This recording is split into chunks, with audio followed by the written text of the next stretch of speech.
What kind of programs does this school have? How are the test scores? How many kids do a classroom? Homes.com knows these are all things you ask when you're home shopping as a parent. That's why each listing on Homes.com includes extensive reports on local schools, including photos, parent reviews, test scores, student-teacher ratio, school rankings, and more. The information is from multiple trusted sources and curated by Homes.com's dedicated in-house research team. It's all so you can make the right decision for your family. Homes.com. We've done your homework. This episode of Trip Tales is presented by The Next Chapter Travel. And let me just say, if you've ever dreamt of going on an unforgettable trip with some friends who happen to love travel as much as you do, this is for you. Picture this. Everything is planned for you. The logistics, handled. The hotel spa appointment, already booked. The wine, poured. You just have to show up. The Next Chapter Travel was created by Martha, a soon-to-be empty nester who decided to take her passion for travel and turn it into small group luxury trips just for women. Think like-minded, adventuresome gals who want to experience the world without cramming onto a tour bus or being rushed through a sightseeing to-do list. Last fall, they did Ireland. This summer, vibrant Portugal. And coming soon, Christmas markets and courts and culture in Italy. Yes, there's even tennis.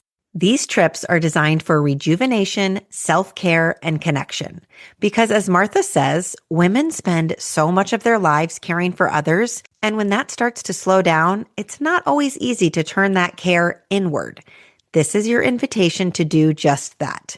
So if you're ready for your next chapter filled with connection, culture, and a little luxury, check out Martha's upcoming trips by following along at Instagram at The Next Chapter Travel or by visiting thenextchaptertravel.com.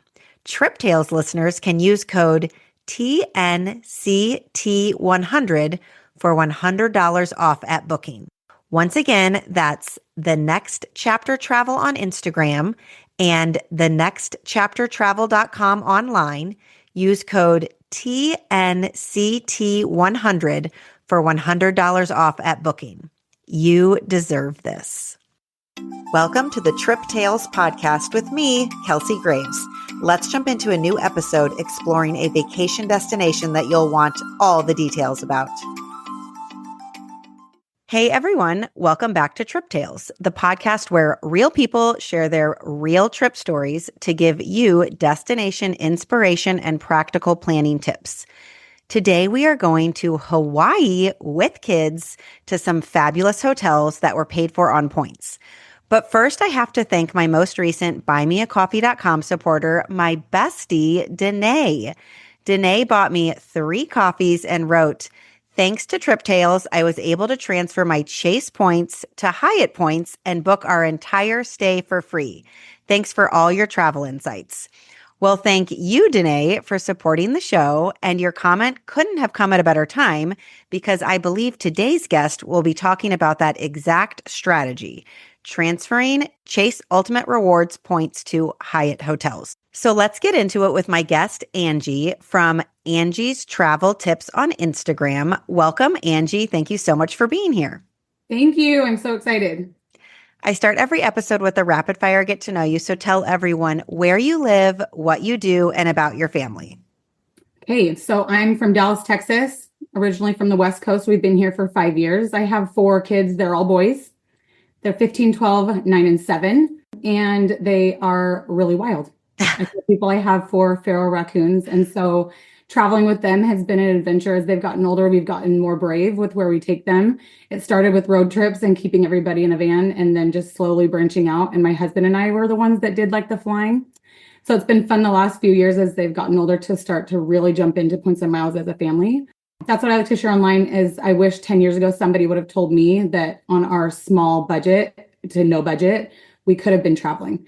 Instead of, saving and scrapping for something basic, we could have done some really cool stuff. And so that's kind of what took me online is my husband got sick of hearing me talk about points and miles and all the cool things I was learning. And so I was like, I need some friends. I need to find like my nerdy corner to talk about these awesome ways to travel.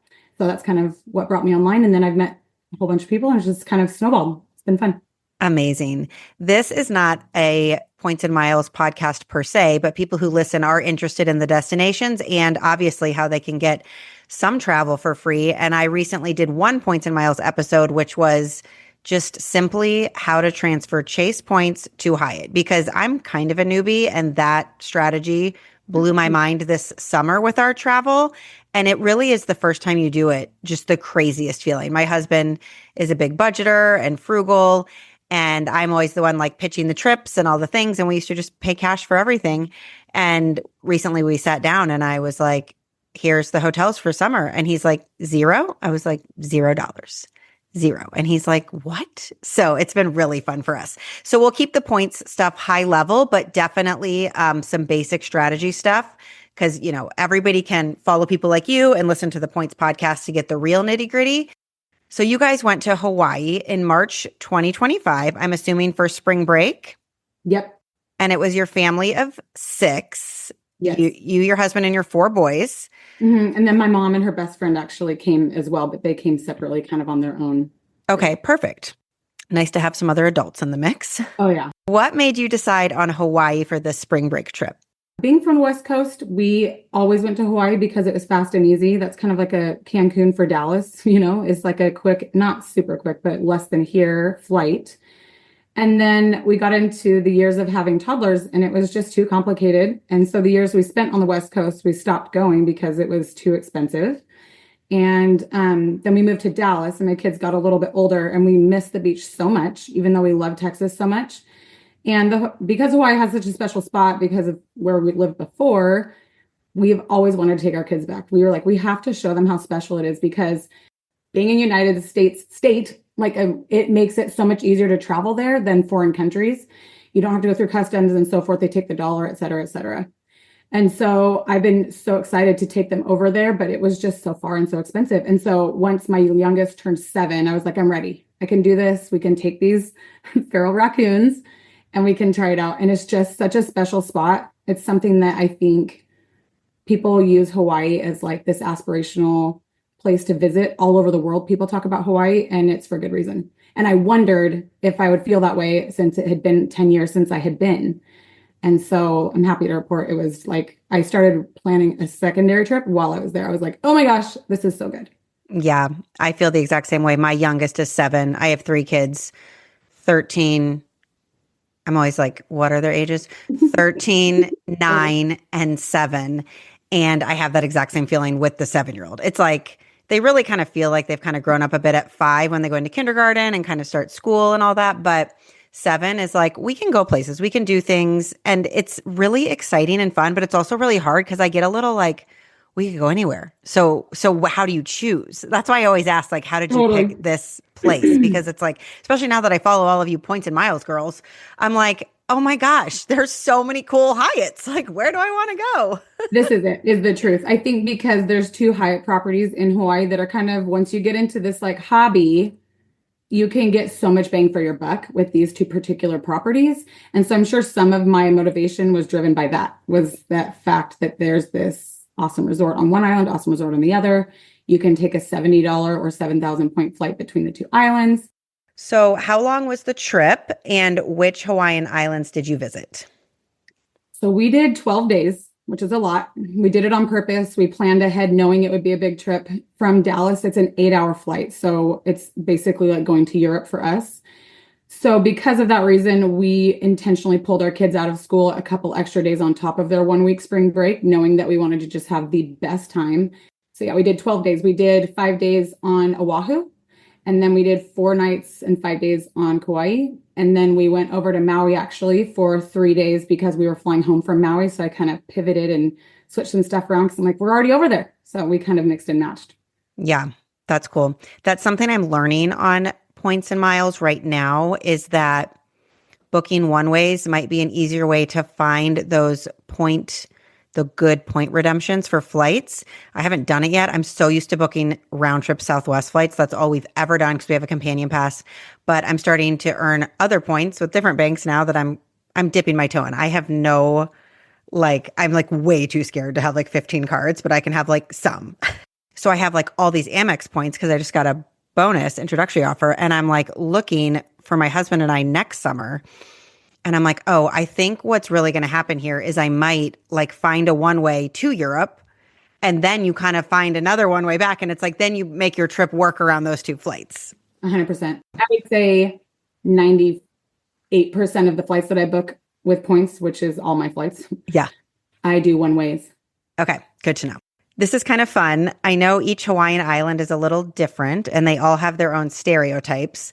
So I asked ChatGPT to give me a simple stereotype of each of the islands you visited. And as we go through on the podcast, we can kind of discuss if this was right. So you visited Oahu, Kauai, and Maui. And here is what ChatGPT had to say. Oahu, it called the city island. Big city vibes, Waikiki Beach, Pearl Harbor, and surfing on the North Shore. Kauai, it said it's the garden island, lush jungle, waterfalls, super scenic and laid back. And then Maui, it called the resort island, luxury resorts, road to Hana, whale watching, and beach vacations. So that's what Chat had to say. I mean, that's pretty accurate. I would say Oahu, maybe Oahu is so big that North Shore, I would never call a city island, but South Shore for sure. Waikiki definitely has the most city vibes of all the islands. But the other descriptions are pretty accurate, yeah. So you said you flew to Hawaii. How did you get there? And you had a direct flight? That's pretty awesome. Yeah, so we booked like 10 months out and with 4 kids, and I'm allergic to layovers. Just kidding. Yeah. But I hate them because they can really disrupt your trip. We flew direct to Honolulu on American. I booked these flights on points. Then I booked them also with points on the way home on American out of Maui. That's a long flight, 8 hours with kids. So how did your kids do? I'm just trying to picture my 3. My oldest 2, I think, would be fine. I think my youngest would get a little squirrely. So how'd the kids do on the flight? And talk about the food situation a little bit, because I watched your stories. For real. The food. Okay, I'm going to answer your first question first and we'll get into that. Okay. The flight out was fine because it's a day flight. It was 8 hours, but we left, I think it was like 9 a.m. and we landed at like 1. So it was like a sweet spot. My kids have tablets that they use only when we travel. So they would happily turn into like just screen zombies. Yes, just the worst. But it works like a charm. So we let them eat and tried to push it back a couple hours and then let them do tablet time. My kids' best friends were on this flight randomly.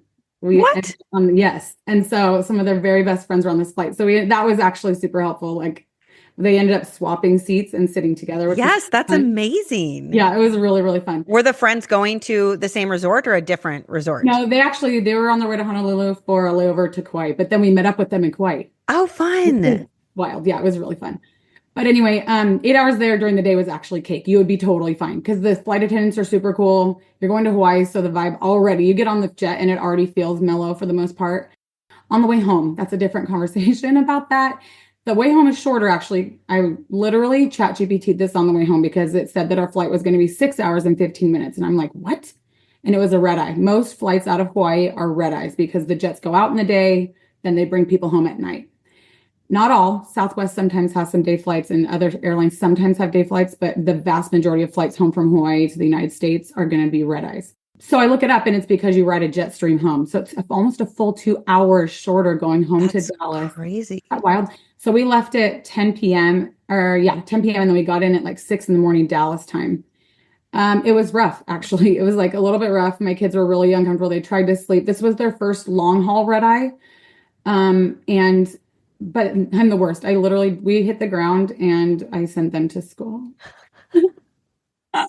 They'd already missed so much. You're like, you gotta go. You're like, this is what college feels we like. You stay up all night. One more absence. Mom cannot go to jail over absence. Yeah, truancy. Yeah. So I kept one of them home that was like not feeling well. He had gotten motion sick on the flight, but the other 3, I was like, bye. And they did okay. They're more resilient. This is what I've learned. They are more resilient than we are. We don't handle jet lag nearly as well as they do. They came home and we for sure went to bed at like 6 p.m. and they would seriously snap back. It took me a couple days. Yeah, that's hilarious. The overnight flight was rough. So you land in Honolulu. How exciting. I'm sure you're pumped to be there and have that long travel day over with. So where are you heading first and how do you get there? Okay, so we rented a car. I think on Oahu, it's, I would say, borderline necessary to have a rental car, especially if you have a family. We chose to stay at the Hilton Village in Waikiki.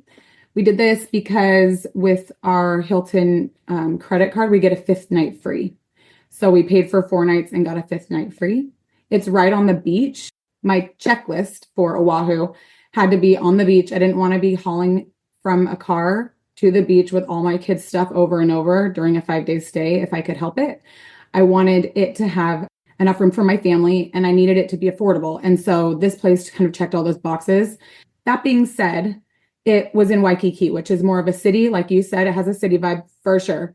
The cons of that is that it kind of lacks that Hawaii amazing, like laid back, chill vibe. It still has it because you're still amongst Hawaiians and it's still palm trees and on the beach, but it's not nearly as like luxurious and quiet as the other parts of Hawaii. There's quite a bit of people because it's the biggest resort in Hawaii.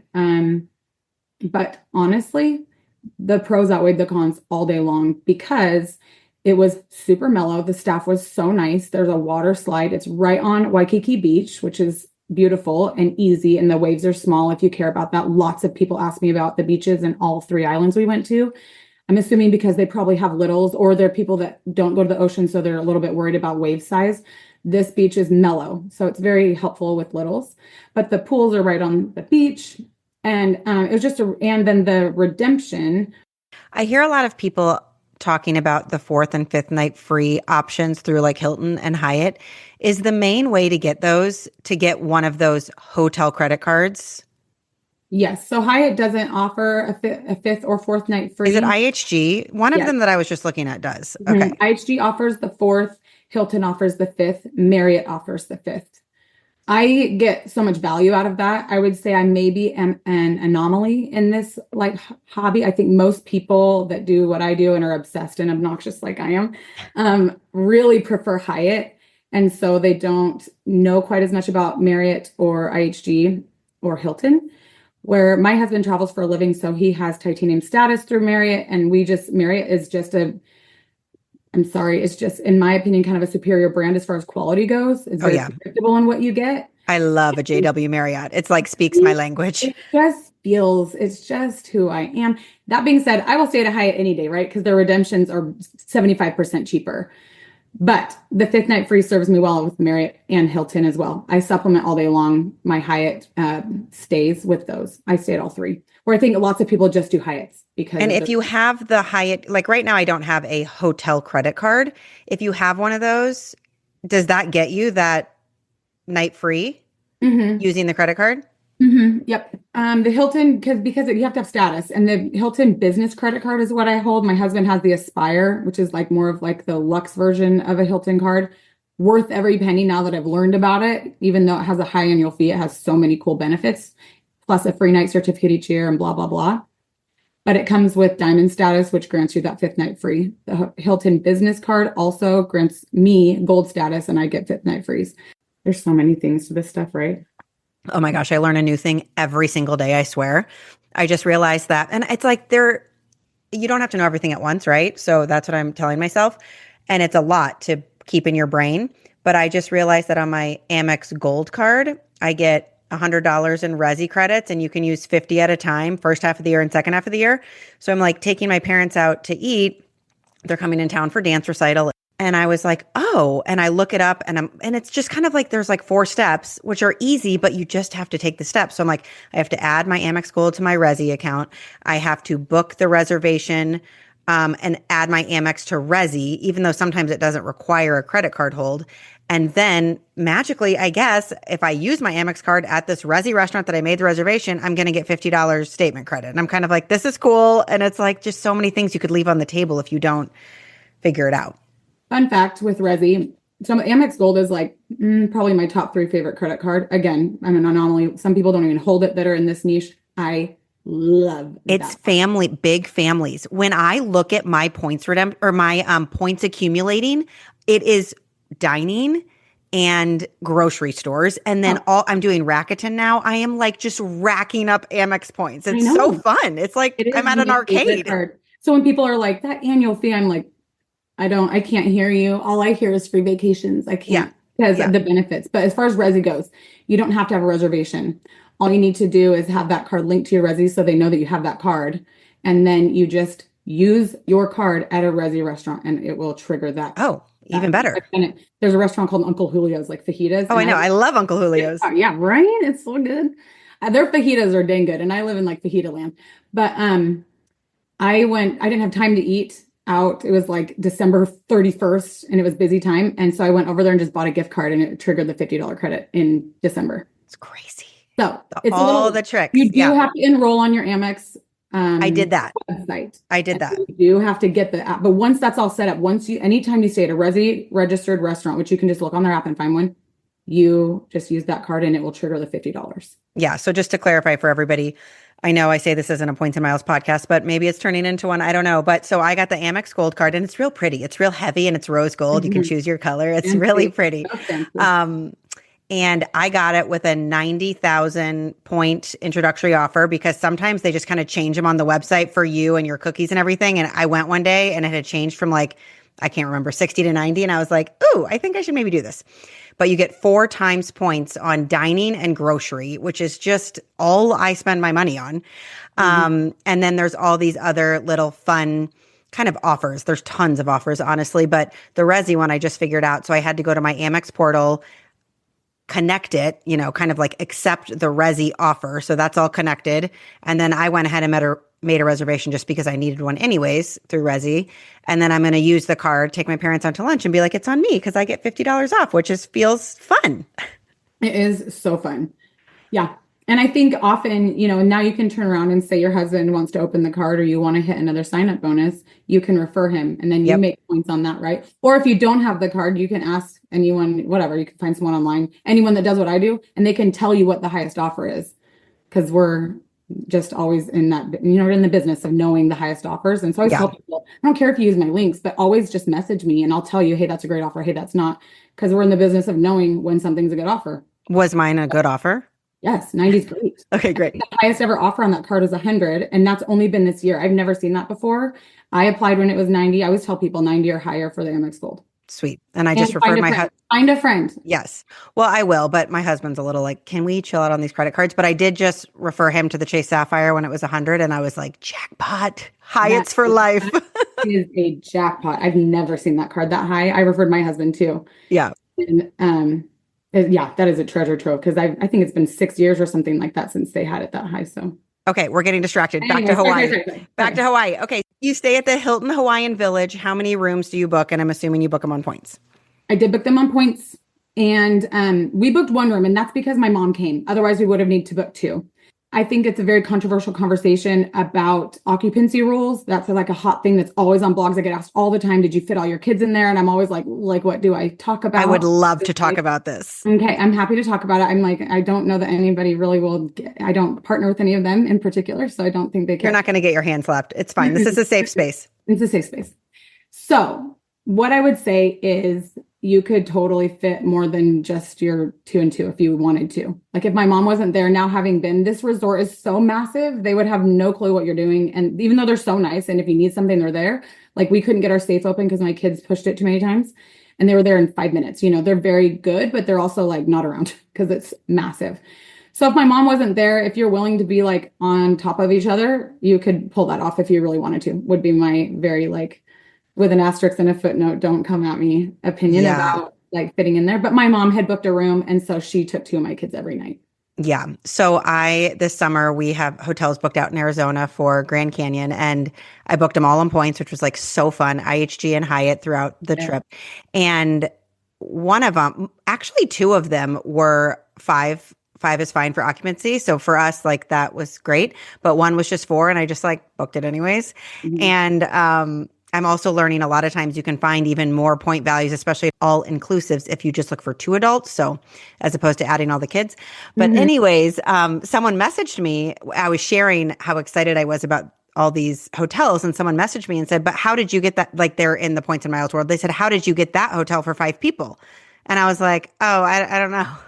And so then I like look back and I'm like, oh yeah, I didn't add the 3rd kid, like the 7-year-old.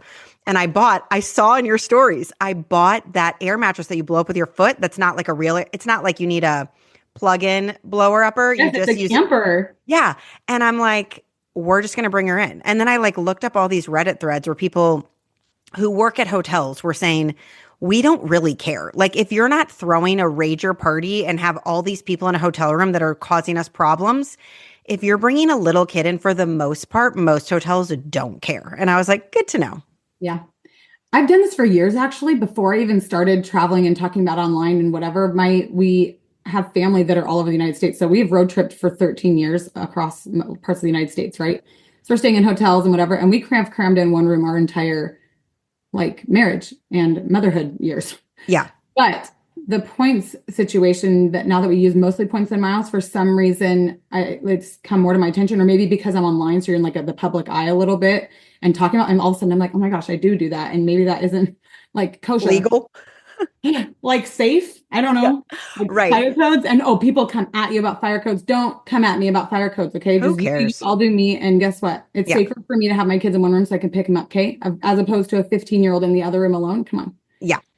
And I would love to, always have space and have a separate bedroom for my husband and I and, whatever. But that doesn't always work at some of these oceanfront resorts and whatnot. And especially if you're trying to, manage your budget or points budget, sometimes just one room works. And like we were recently in New York City and we were so on top of each other. It was almost hilarious. Like basically I was like, we're kind of camping in a hotel room, but it was also kind of fun because we never do that. Like we never all sleep in one room. And so it's a little silly and people are giggling and we spend so much time together that yes, it can be a little annoying. The bathroom situation can get a little annoying, but it's also like kind of sweet and fun and like memories you'll look back on and think, oh my gosh, that was so special. Okay, tell us about arriving to the Hilton Hawaiian Village, first impressions. What's this hotel feel like and the lobby and all that? It's so great. So we arrived and you kind of pull up in a circle drive. It's right in the middle of Waikiki. So you pull in and you're kind of in and amongst shops. And then they have this circle drive. Like I said, you pull up and it's like an open air check-in, which is cool. And then they give you your card and there's multiple towers. So there's a rainbow tower, which is close to the water. That's where we stayed and I loved it. They've renovated those rooms cause oh my gosh, the amount of like you said, Reddit threads, Facebook threads, that I went down this rabbit hole trying to figure out what is worth my time, points, money, angle. Is it oceanfront versus like what's worth it? What do I actually need to spend to have a good time? And because there's like, I think I want to say like 8 towers. And so there's the Ali'i, which is like the new one that people like. It has its own check-in system and its own pool. So at first I'm like, we're going to stay there. That sounds way less stressful. Check-in will be more efficient because it only serves one tower. And then the points options and cash were way more. And I was kind of like, whatever, we're not going to be here much. It was smooth as butter, just staying at the Rainbow, which is right on the water. So convenient. Half the price of Ali'i, at least that week for spring break. And all the rooms are renovated above, I think the 11th floor. And it's like 20 floors. It's a big, big hotel. And so then you have the option of doing a lagoon view because the Hilton Waikiki Village has, I want to say the nation's, but for sure in Hawaii, the biggest saltwater lagoon, which if I had little still would have been a gift because there's no current and it's the ocean. Like they pump in the ocean water. Anyway, so you can have a lagoon view or you can have an ocean view. And so that was kind of the rabbit hole, which I'm like, I don't really care that much, but which one do people prefer? Well, on Fridays, they do fireworks, which sounds so not Hawaii. So at first I'm like, fireworks? Like how annoying is that in a place that you just want to feel like you're in the, but it was actually so rad. And if you do the ocean view side of the Rainbow Tower, you have the most killer view of the Friday night fireworks and a view of the beach and the pools. And it's just like a really cool spot for like a very comparable price to the other towers. I'm always like, why do people stay in the other tower if it's a very similar price? So anyway, pivoting back, so check-in was smooth. They gave us our keys. We went up to our room and there's like koi ponds with all these fish. My kids sat there for like 35 minutes with our luggage, like children. Yeah. There's a beach 50 yards away. And there's also like the rooms and there's water. No, nobody wants water slides. Okay. Just the koi fish. My 15-year-old on his belly, like, come here, fish. Oh, it was like, so I got pictures of them, like that kind of stuff you're saying, like you just this sweet things that they do together. So you get settled in your room. Tell us a bit about the room. And did you have a balcony that you could sit on? All that stuff. Yeah. So we booked a double queen room and had been renovated. At check-in, I don't know if it is influenced by the fact that we have status from that card that we have opened the Hilton Aspire card? I would assume so, but at the same time, I've heard from all of my Reddit deep dives that just asking at check-in if you can have an ocean view, if it's because it's such a massive resort, they tend to have vacancies, right? Smaller resorts, maybe it's like, this is a fun tidbit. When you book on points or cash, if you book a pro of a bigger resort, is that they have more rooms to upgrade you to. Smaller resorts tend to not have upgrades, whether they're free, paid, and or whatever. Because they're sold out. Another reason I booked this place, because I was like, well, most likely we'll get a good room because there's just like a plethora of options. So we check in, double queen room. There is a balcony, and it's just heaven. It was just like the sweetest like view of Waikiki beach and all of that bay area. And it had been, like I said, it had been renovated. So it's really beautiful colors like turquoise and blue, and the beds were white, and it was just quaint and cute. It wasn't big. It wasn't like any kind of like fancy per se, but it was so nice. So nice. I love it. Nice, clean, updated. That's really all you need for a family trip. Great. Okay, I know your kids were obsessed with the koi pond, but tell us a bit about the resort grounds, kind of how the pools were laid out and the beach at this hotel. Another reason I love Rainbow Tower is the main pool was basically right outside once you go out the elevators. And then the beach is right next to that. So on the left-hand side, when you exit the elevators, there's this big, huge pool, multiple actually outside, and a restaurant if you want, and like a little marketplace. And then the beach is just maybe 25 yards. It's, a beach walk, a boardwalk of sorts, and then the beach is right there. So the convenience of the location was amazing. And then if you walk around the Rainbow Tower to the other side, there's the lagoon that I mentioned before. That lagoon looked really cool. It reminded me of a more natural looking. Have you seen that Evermore Lagoon in Orlando? Yeah. So that one's a little bit more like bright teal and super fun for the Orlando area being in the middle of Florida. But this was similar, but it was more natural looking. And how fun for families to have this like calm lagoon in the middle of the resort. Yes. And it gave you more beach space, because Waikiki Beach gets really booked or not booked, really busy with all kinds of, because it's public. All beaches in Hawaii are public. But that area is reserved for Hilton like guests. So it makes it so if you have little kids and you want something a little less chaotic, you can go there. As you kind of walk around the lagoon, there's another pool that has water slides. They're not super, super big, but they go through like lava tubes. So they're dark and they're only open certain hours. But my kids thought it was just like so fun. In fact, I was like, can we please go to the beach? These water slides are so fun, but like the beach, you guys, I get so homesick for the beach. So anyway, my kids really loved that. And then there were lots of different restaurants. If you wanted to eat on property, there was plenty of options. I would say it was very expensive. I would plan on $20 a person, including kids. Food in Hawaii in general is so expensive. When we came home and I got Chick-fil-A in the airport at DFW and it was $30 for everybody, I almost cried. I was like, what? Yeah, amazing. Not 30. I only had two of my kids. So I guess my whole family would have been like $50. Yeah. But either way, so we dropped, like I would plan on dropping $100 a meal if you have a family of my size at least. Let's talk about some restaurants on property. We don't have to go into all of them. It sounds like there were a ton. I saw that you were excited that there was a Round Table Pizza. I don't even know what that is. Oh my gosh.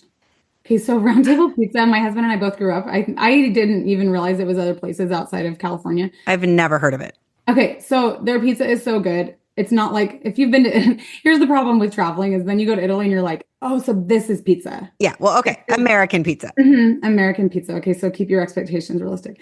But they have these cheesy like breadsticks. Their bread twists are so good. Like so good that I have literally frozen them and brought them home for like my mom or anybody else that loves Round Table. And anyone who's from California or another state that has Round Table probably will echo that these garlic cheesy breadsticks are so good. And that became kind of a hack at this place because Round Table was right outside of the check-in area. So it's like on property. I don't know if kind of. Okay. It's technically on property. I have a feeling Hilton owns this whole area of shopping, but it doesn't trigger any credits. So I don't know that Hilton owns that Round Table per se, but I bet they own the land. You know what I mean? So whenever my card, I use my Amex Gold. I don't use my Hilton card. But these are like $10 for these breadsticks that are so good, and $10 for breadsticks in Hawaii is like a screaming deal. So yeah, call in like 20 of them, and then take them up to our room or whatever. And then I'd also seen that we actually forgot to touch on this when we talked about the flight, but you didn't love the food situation on your American flight because they were on a flight for 8 hours.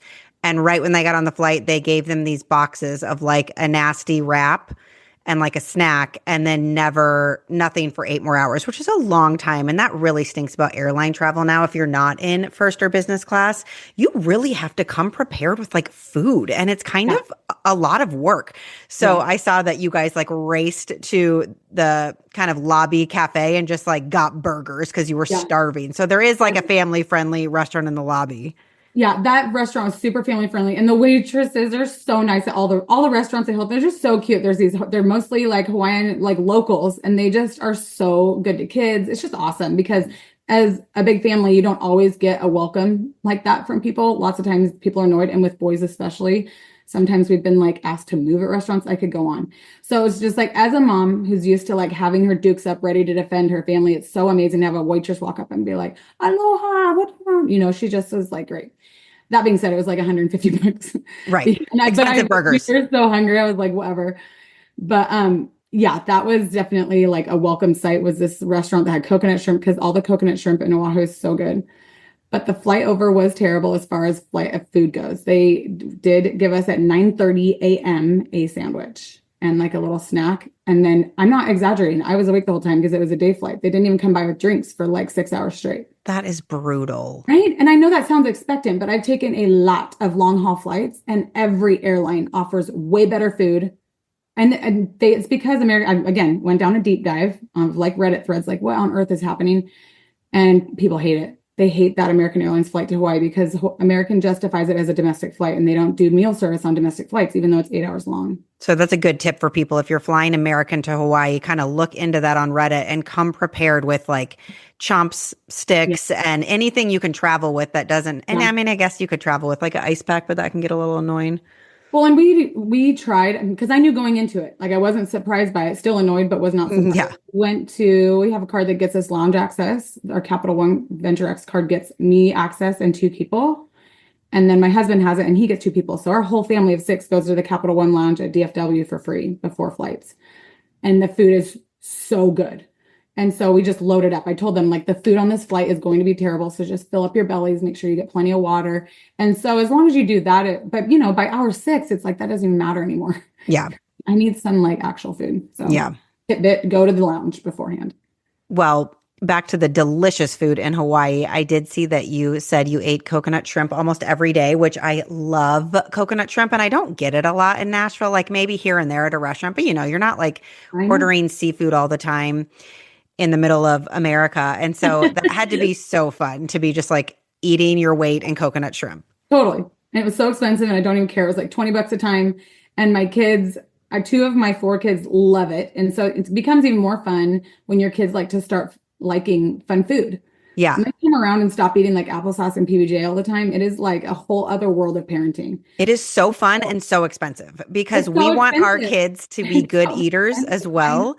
But now we used to buy like filet mignon for my husband and I on a nice like night, and then like whatever for them. And they're like, can I have a bite of yours? And now they're like, wait, we like that one better. And I'm like, oh shoot, I introduced you to filet mignon. That was a mistake. Yeah. Double-edged sword here. It's a double-edged sword. But yeah, the coconut shrimp was awesome. We did like a compare and contrast of the 2 spots that we read. Because again, I was reading and prepping. I'm like a reader prepper for trips. Yes. I think everyone who listens to this podcast is. Good, because I am of the opinion, if you're going to take the time and you're going to spend the money, I want to get whatever I want out of it. It doesn't necessarily have to be jam-packed with like adventure and constant like entertainment, but I want to hit the best spots and I want to take advantage of the best things, right? Because when am I going to go back? Well, now I'm like ASAP. But back then I was like, I don't know. So and on the North Shore up in Haleiwa, which is a bay up on the North Shore, they have 2 shrimp trucks that are across this tiny little road from each other. There's Jenny's and Big Wave. And I was like, we got to get both. We've got to do like a compare and contrast of these 2 that both have the best reviews on the island for the Because even Guy Fieri's been there, right? I saw on your stories. Yeah. Yeah. So I thought for sure, I was like, Guy Fieri. I'm like, I'm down with Triple D. I love that show. And that was Big Wave. And then Jenny's was the other one. And I think all of us like Jenny's better. Amazing. Like most car buyers, you want to get the most for your money. That's why more Mazda buyers choose Ramsey Mazda. Get impressive offers on a new Mazda CX-30 or Mazda CX-5 starting at just $29,276. Over 1,000 new Mazda vehicles to choose from. Visit RamseyMazda.com. Get the most for your money at Ramsey Mazda. Choose wisely. Choose Ramsey Mazda.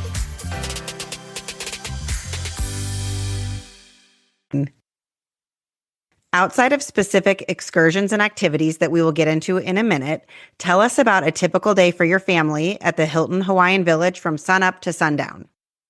Okay, so we treated this kind of like our home base per se. So I had each day kind of like loosely planned out.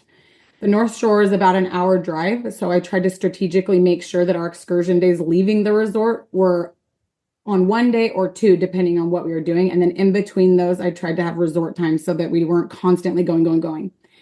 And because my husband's a big, like, I just want to lounge. Like when we go to a resort, so I'm always like, okay, but can we have like one day of like, So we usually compromise on like some resort time, some not. So that's kind of how we did it. So each day was different.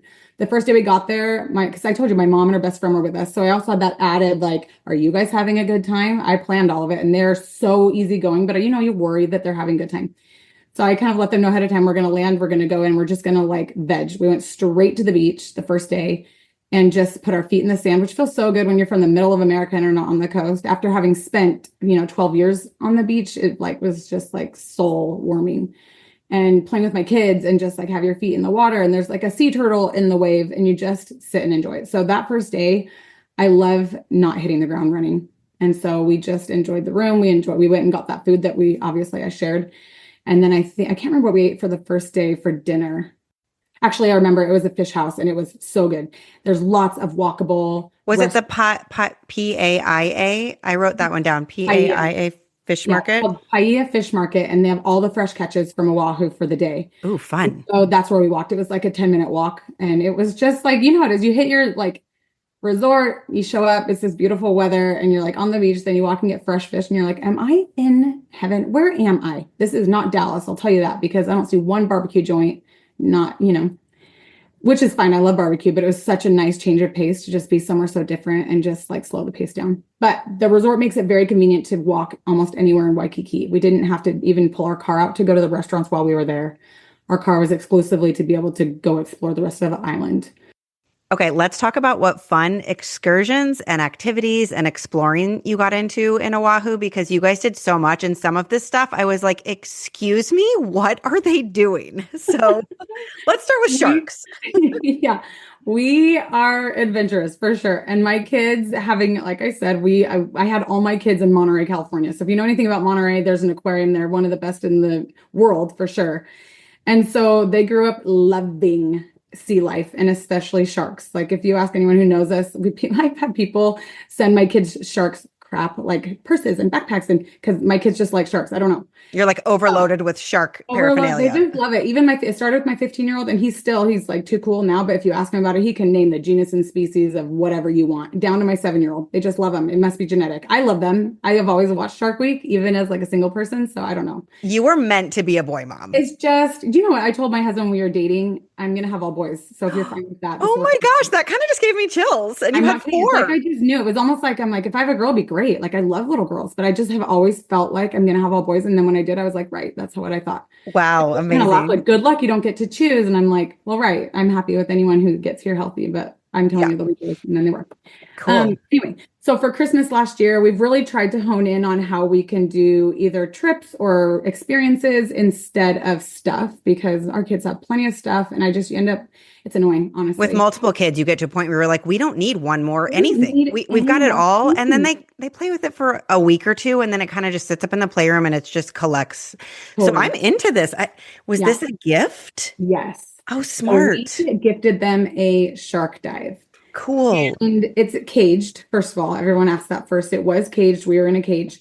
It was legitimately one of the coolest things we've ever done. My kids lost their minds, loved it. And the whole experience was so good. So do you want me to talk about how it went? Absolutely. I am like, I need to know start to finish. I don't know if I could do this, but I know the cage, it keeps you safe. So just, you get on a boat, like the whole thing. It gave me a little bit of peace. So how it worked is it was on the North Shore. It was on Haleiwa Bay. So you guys drive your rental car up there? Yep. Okay. We just left early in the morning. I think our meet time was like 9, which is pretty early because it's an hour drive from South Shore to North Shore. Did mom and best friend go on this as well? They sure did. Wow. They are. This is probably where I get my adventures. My mom is down. Okay, cool. Down for whatever. And so is her best friend. And we're all a little nervous, right? Like the idea of diving with sharks is a little nerve wracking, but mostly excited. And I always default to like, they do this every day with hundreds of people and it has scores of good reviews. If this was dangerous, people wouldn't do it. Got up early at like 6 a.m, went up there, got some breakfast. I think we just ate at the resort, but we got some snacks on the way up at Matsumoto's up in North Shores, the best shave ice. And met up at 9 o'clock. They take you on a big boat, kind of. It's not like a ski boat size, but it's certainly not a cruise ship.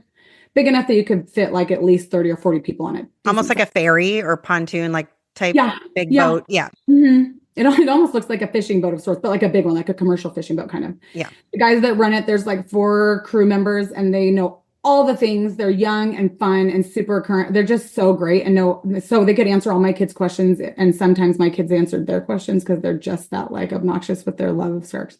They're like, actually, that type of shark does eat this. Yeah. Actually, that is dead wrong. No, yeah. But so we cruised out there. It was pretty choppy. I would say like anyone who wants like cautionary tale, my husband gets motion sick. So, like sometimes when he's driving himself, that's how sensitive he is. So we have found like a magic combination for seasickness, and that is taking boning the night before, if not 2 nights before. 2 nights is even better before you go on any sea excursion. And then taking it the morning of. You can also do Dramamine the 2 nights before, but always do boning then like an hour or 2 before you get on the boat. And he was good. He got like a little seasick. Good tip. At the end, he got more seasick because when you're in the water, it's so choppy because you go way out there where you're going to get these bigger sharks. But that being said, the rest of us did pretty good. So for anyone who's like, I would get seasick, you might a little bit, but if you ask him now, he's like, I don't even care. That was incredible. So go out to the spot. And the way that they do it is they have these are Galapagos sharks. They're super important for the ecosystem. They're awesome. They're huge. They're like 10 to 14 feet. And there was like dozens and dozens and dozens. When we pulled up to the spot, you look over the edge and there's this beautiful, like turquoise, like glowing water. And you see these like fins already. Wow. I like hear the Jaws music in my head. I know. And you see the cage in the water and all of a sudden I'm like, what am I doing? And I'm putting my babies in here. Yeah. Like, oh my gosh. And they're over there like, yeah. And I'm like, okay, they're pumped. Don't spook them. They're so pumped, So they're getting this cage ready. And the reason these sharks are actually deep water sharks. They're not up on the surface. The way that they call these sharks essentially is they have put the same motor on these boats as the crab pot fishing boats have, which when they pull up these crab pots, crabs fall out. And so they eat the like remnants of the crabs that they throw back or don't like make it onto the boat. And so these sharks hear this certain engine and come up from the depths thinking there's like crab pots being pulled up, which I think is so nerdy, interesting. I was like, what? So that's why. Number 2 fact that is super interesting is they're pescatarian. Galapagos sharks are. So they actually don't even eat red meat. Our guide said that you could throw raw steak out there to these sharks and they wouldn't eat it. Okay, great. So they're not interested in you and your children. They are not interested at all. And that was my experience. They didn't give a rat's that I was there. I ended up putting my arms through the thing trying to get awesome footage. You are crazy. But you have to be there. Like they don't even look at you. They don't even care. Okay. Looking and hoping for crab and like fish to be thrown overboard. It didn't feel nearly as scary that way. But yeah, so these particular sharks are pescatarian. So I thought that was interesting. My kids love to hear that like you could literally throw like a fresh steak out there and they wouldn't go for it. Okay. They want fish. So that was helpful for my nerves as far as like their interest in me. So anyway, so they put this cage in, you get in there and is it like groups of people? Like how many people can get in the cage at once? I think you can fit like 10 to 15, but he let us split into 2 smaller groups. There was another family on the boat with us so that we could go by ourselves and then they could go by themselves. And they were so scared. So a couple of them were like in tears and one kid was crying. So they were like, let's have you go second and watch this family go and like that they're fine and it's all good. You're like, watch us, guys. We've got this. No, ain't no thing. Watch me. I'm literally, my heart is like pounding. So my mom gets in, my kids get in, and they give you snorkel gear that's really high quality snorkel gear so that you can see really clearly. And they put anti-fog in there for you, which is helpful. And are you just in your swimsuits? You're just in your swimsuit. Okay. The water, I was nervous it would be cold because it was early in the morning. And I don't remember if it was. I think adrenaline kicks in and you're like, I don't even remember thinking about it. And I was legitimately worried about that. Don't remember thinking about it. So it must have been totally fine. I had my camera going. And so what camera? Okay, so I use my iPhone, which is shocking. I have been known to actually put my iPhone just bare bones in the water because it's waterproof, but it is. I know they say that, but I'm so scared too. I did it. We went to Greece last year and I didn't have a case for it and they didn't have snorkel gear and I stuck it in the water and it was fantastic and I got the most amazing footage, but it was so anxiety inducing putting a bare phone in the ocean and it took a hot minute to charge again. So I was like, I'm not doing that again. So I did some crazy research. I reached out to other people that were posting iPhone footage of underwater stuff. Like, what are you using? Like, what are you using for your phone if you're not using a GoPro? And across the board, people said a Pro Shot case, which I got on Amazon. It comes with a handle that floats. So if something goes, if you drop your phone or whatever, the handle floats and you can kind of hold it vertical or horizontal. And your case goes in there. They have an app and you can push on the side to record, push on the side to take a picture. So the whole time it's functioning through the app. Anyway, so Pro that's Shot. really great. Yeah, okay, a Pro Shot case. I'm actually going to look into this because I have a GoPro, but I kind of messed with it to have a mic on it and everything. So it's not really supposed to go in the water anymore. Then I bought a cheapy GoPro, like a GoPro knockoff on Amazon. I did too. Yeah. And it just gets so annoying to like get the footage to your phone or computer to edit. It's just like very clunky, the whole thing. So this is nice because it's all on your phone. You've got it, the footage. Okay. Yep. I was nervous they'd get scared. No, you can hear on the footage them like in their snorkel. Oh my gosh, this is amazing, Mom. They just love the whole thing. So yeah, you're in there, you're holding onto a bar. So your body's kind of horizontal and that helps with some of the stability since the water is so choppy out there. You kind of feel less like you're getting thrashed around. Some big swells would come in and you're kind of like, wow, this is very choppy, but you're looking at so many sharks that are swimming, dozens swimming around you and by you and under you. You're looking down at your toes that are down at the bottom of this cage and they're underneath. And they're just, oh my gosh, it was just so surreal and so euphoric. It was wild. So you kind of forget that you're scared because you can, this is going to sound super, super nerdy, but you can almost feel that they're disinterested in you. So my nerves went down and my adrenaline was more from like, okay, now that I realize this does not feel dangerous. This feels just 100% exciting. How can I get my arm steady in this choppy water so my kids can see some cool video of these sharks there with? That became more my like focal point than being scared. Because you really can tell they don't even recognize your existence. You know, they not one time did they come up like this. They were always just swimming past. It was awesome. So we were in there, I think we were in there 20 minutes and then they kind of like tap on the thing, like time to get out. And of course I like waited till they were like, get out. Yeah. Okay, was the other family like, okay, we can do this now? Or how were they? So the other family got in. One of the kids was pretty motion sick. He was throwing up. Oh. And so he didn't end up going out, I think, but the other kids went in and then the little girl got so scared and came out crying. Oh.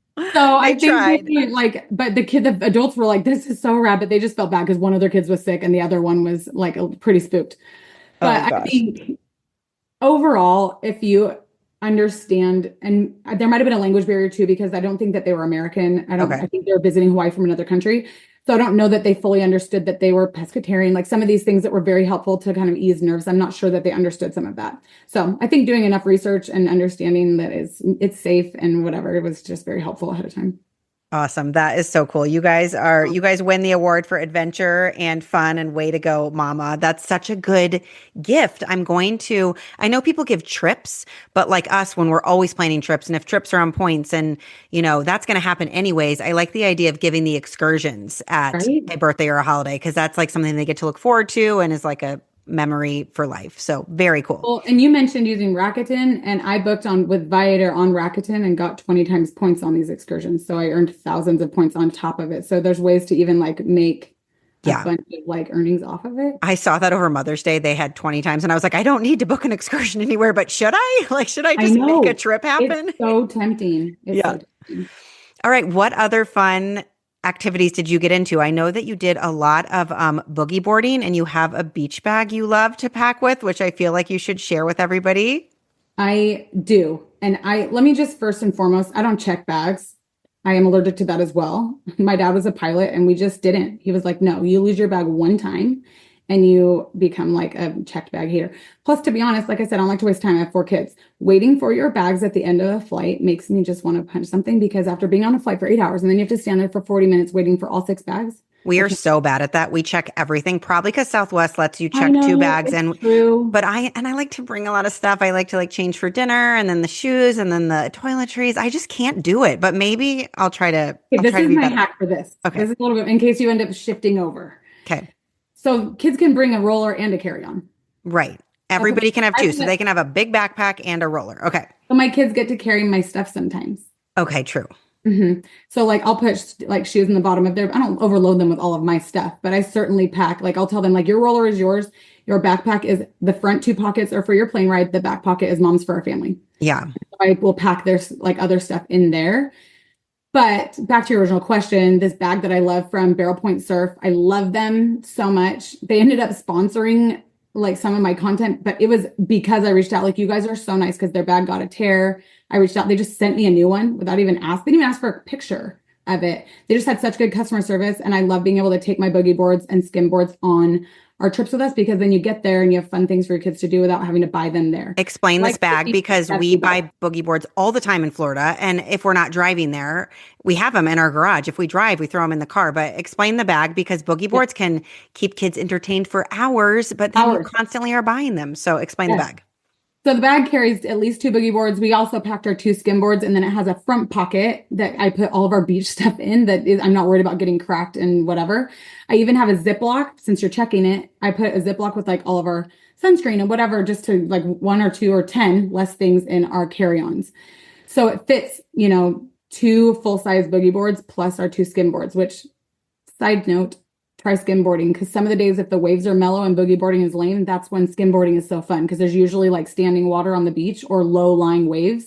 My older kids, hours, because you can launch on a skimboard and launch up off a wave, and they think that is so fun. So sometimes when one gets lame or somebody's taking turns, skimboards take up way less space, and BPS sells really good skimboards too. But so anyway. You did check this bag because it's too big for a carry-on. Yeah, it's pretty big. I did check it, and it was worth it, and it did get lost once. And so we missed out on a full day and a half of having all of our stuff. Like, You're like, this is why I don't check bags. This is why I don't do it. I was so mad, because I'm like, and then of course I had like all the other fun, nerdy travel friends reach out. They're like, this is so funny that this happened to you. I've never had a lost bag. And I'm like, yeah, so funny. Not Murphy's Law, it's Angie's Law. So yeah, this bag was fantastic, super helpful. We take it to Florida. I love Hyatt Place Panama City Beach for a great like south of Destin stay. And we check this bag there. Amazing. Sure. So lots of boogie boarding and skim boarding. What other excursions or activities did you get into? Okay, so something else on Oahu that is actually quite expensive but worth every penny is the Polynesian Cultural Center. I had never been. I've been to Hawaii many times, and I just had never been to the Polynesian Cultural Center. I have not spent that much time on Oahu. We always ended up on Kauai or otherwise. And so, but with my kids, I'm like, this will be so fun. I've heard great things about it. And you learn about their culture. I really, really, really try and focus on, this is the US, but obviously it hasn't always been the United States. This was its own territory and country for a long time with its super rich, awesome cultural heritage. And so when we go anywhere new, I really try and do something amongst locals with my kids, so they don't only see resort life. I think that's exhausting. And I want and if not all of their travel to be kind of educational. So the Polynesian Cultural Center exceeded all my expectations. I wish I would have gone earlier. I was immediately kicking myself like, ooh, I can see why people say you need 5 hours here. Because the first time, like, what do I need 5 hours here for? Like, we're going to go there. We're going to eat the buffet, see their awesome luau. Here's some cool, like, what presentations. I had no idea. I didn't do enough reading, maybe. But what they do is represent, and they have villages for each and every Polynesian country. And then they have kids from the local University of BYU and University of Hawaii and other areas that work there, and it pays for their tuition. So it's this really cool, which made me feel better about the money that we spent on going, because knowing that it's helping these like locals be able to go to school and do whatever they want to do with their education. But they come in and they do like hakas, and they do all these like cultural demonstrations of food, and you get to try the food, and they do music, and they do like fire stick training, and just tons of rad cool stuff. And they do drum presentations and whatever entails that particular country. And then you move to the next village and the next village, and they have all these timed presentations and interactions and workshops and whatever that the kids can do. And then they also have a buffet that can be included in your ticket. And again, I'm like, a buffet. I was like prepping my kids. I'm like, this is going to be so-so. It's a buffet. It was so good. They had a full tuna that they were sashimiing on the table. Wow. Right. like just right there. And they had, I mean, I'll spare you the like ins and outs, but just know it was worth all the money. And I saw your video and it looked huge too, like a huge room, huge buffet, like really nice. So nice. And they have live music the whole time, Hawaiian music, which just makes you immediately, your heart rate already goes down half of anywhere else in the US. And again, the service was so nice. So just these really beautiful, sweet locals that work there. And it just was really great. The food was so great. And then they have a luau fire show of sorts at night called Ha. Ha means breath in like Native Hawaiian language. And so it's this whole storyline of the different Polynesian countries and their urban myths and all the things that go with their culture. And it just is so beautiful. It's called the Ha Breath of Life. And I loved it. I just thought, again, you're like, is this going to be fun? Are they going to be throwing like some fire stick around? Are they going to get some pork, like luau food, some rice, some mac salad? Yay. Not even. Like 10 out of 10, not even what I expected. I loved it. So amazing. Don't miss it. Also, it looked like you were canoeing through the villages. Yes, you can canoe on these authentic canoes, like Polynesian canoes, kind of like a Moana, you know? And so you get to take them on a loop and you can go through the different villages and it's so fun. And you have a guide on the back. So he's kind of teaching you about stuff as you go. I just felt like they really made it worth your time and they seemed so happy to be there and so proud of their culture, which in turn makes you like just fall in love with them because they're just so happy and want to teach you. You know how that is. Like amazing. Sounds like a can't miss experience if you're down there with or without 100%. kids. I'm so glad I went. I wondered if it would have been worth it. And I'm so glad we did it. Like most car buyers, you want to get the most for your money. That's why more Mazda buyers choose Ramsey Mazda. Get impressive offers on a new Mazda CX-30 or Mazda CX-5 starting at just $29,276. Over 1,000 new Mazda vehicles to choose from. Visit RamseyMazda.com. Get the most for your money at Ramsey Mazda. Choose wisely. Choose Ramsey Mazda.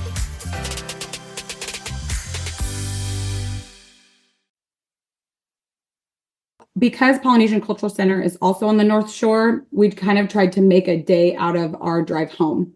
And so the two ways to get to North Shore, the best ways as far as efficiency goes is through the middle of the island, through Haleiwa, and then over to Laie, which is the biggest town, which is not big, on North Shore, or you can go on the coast side.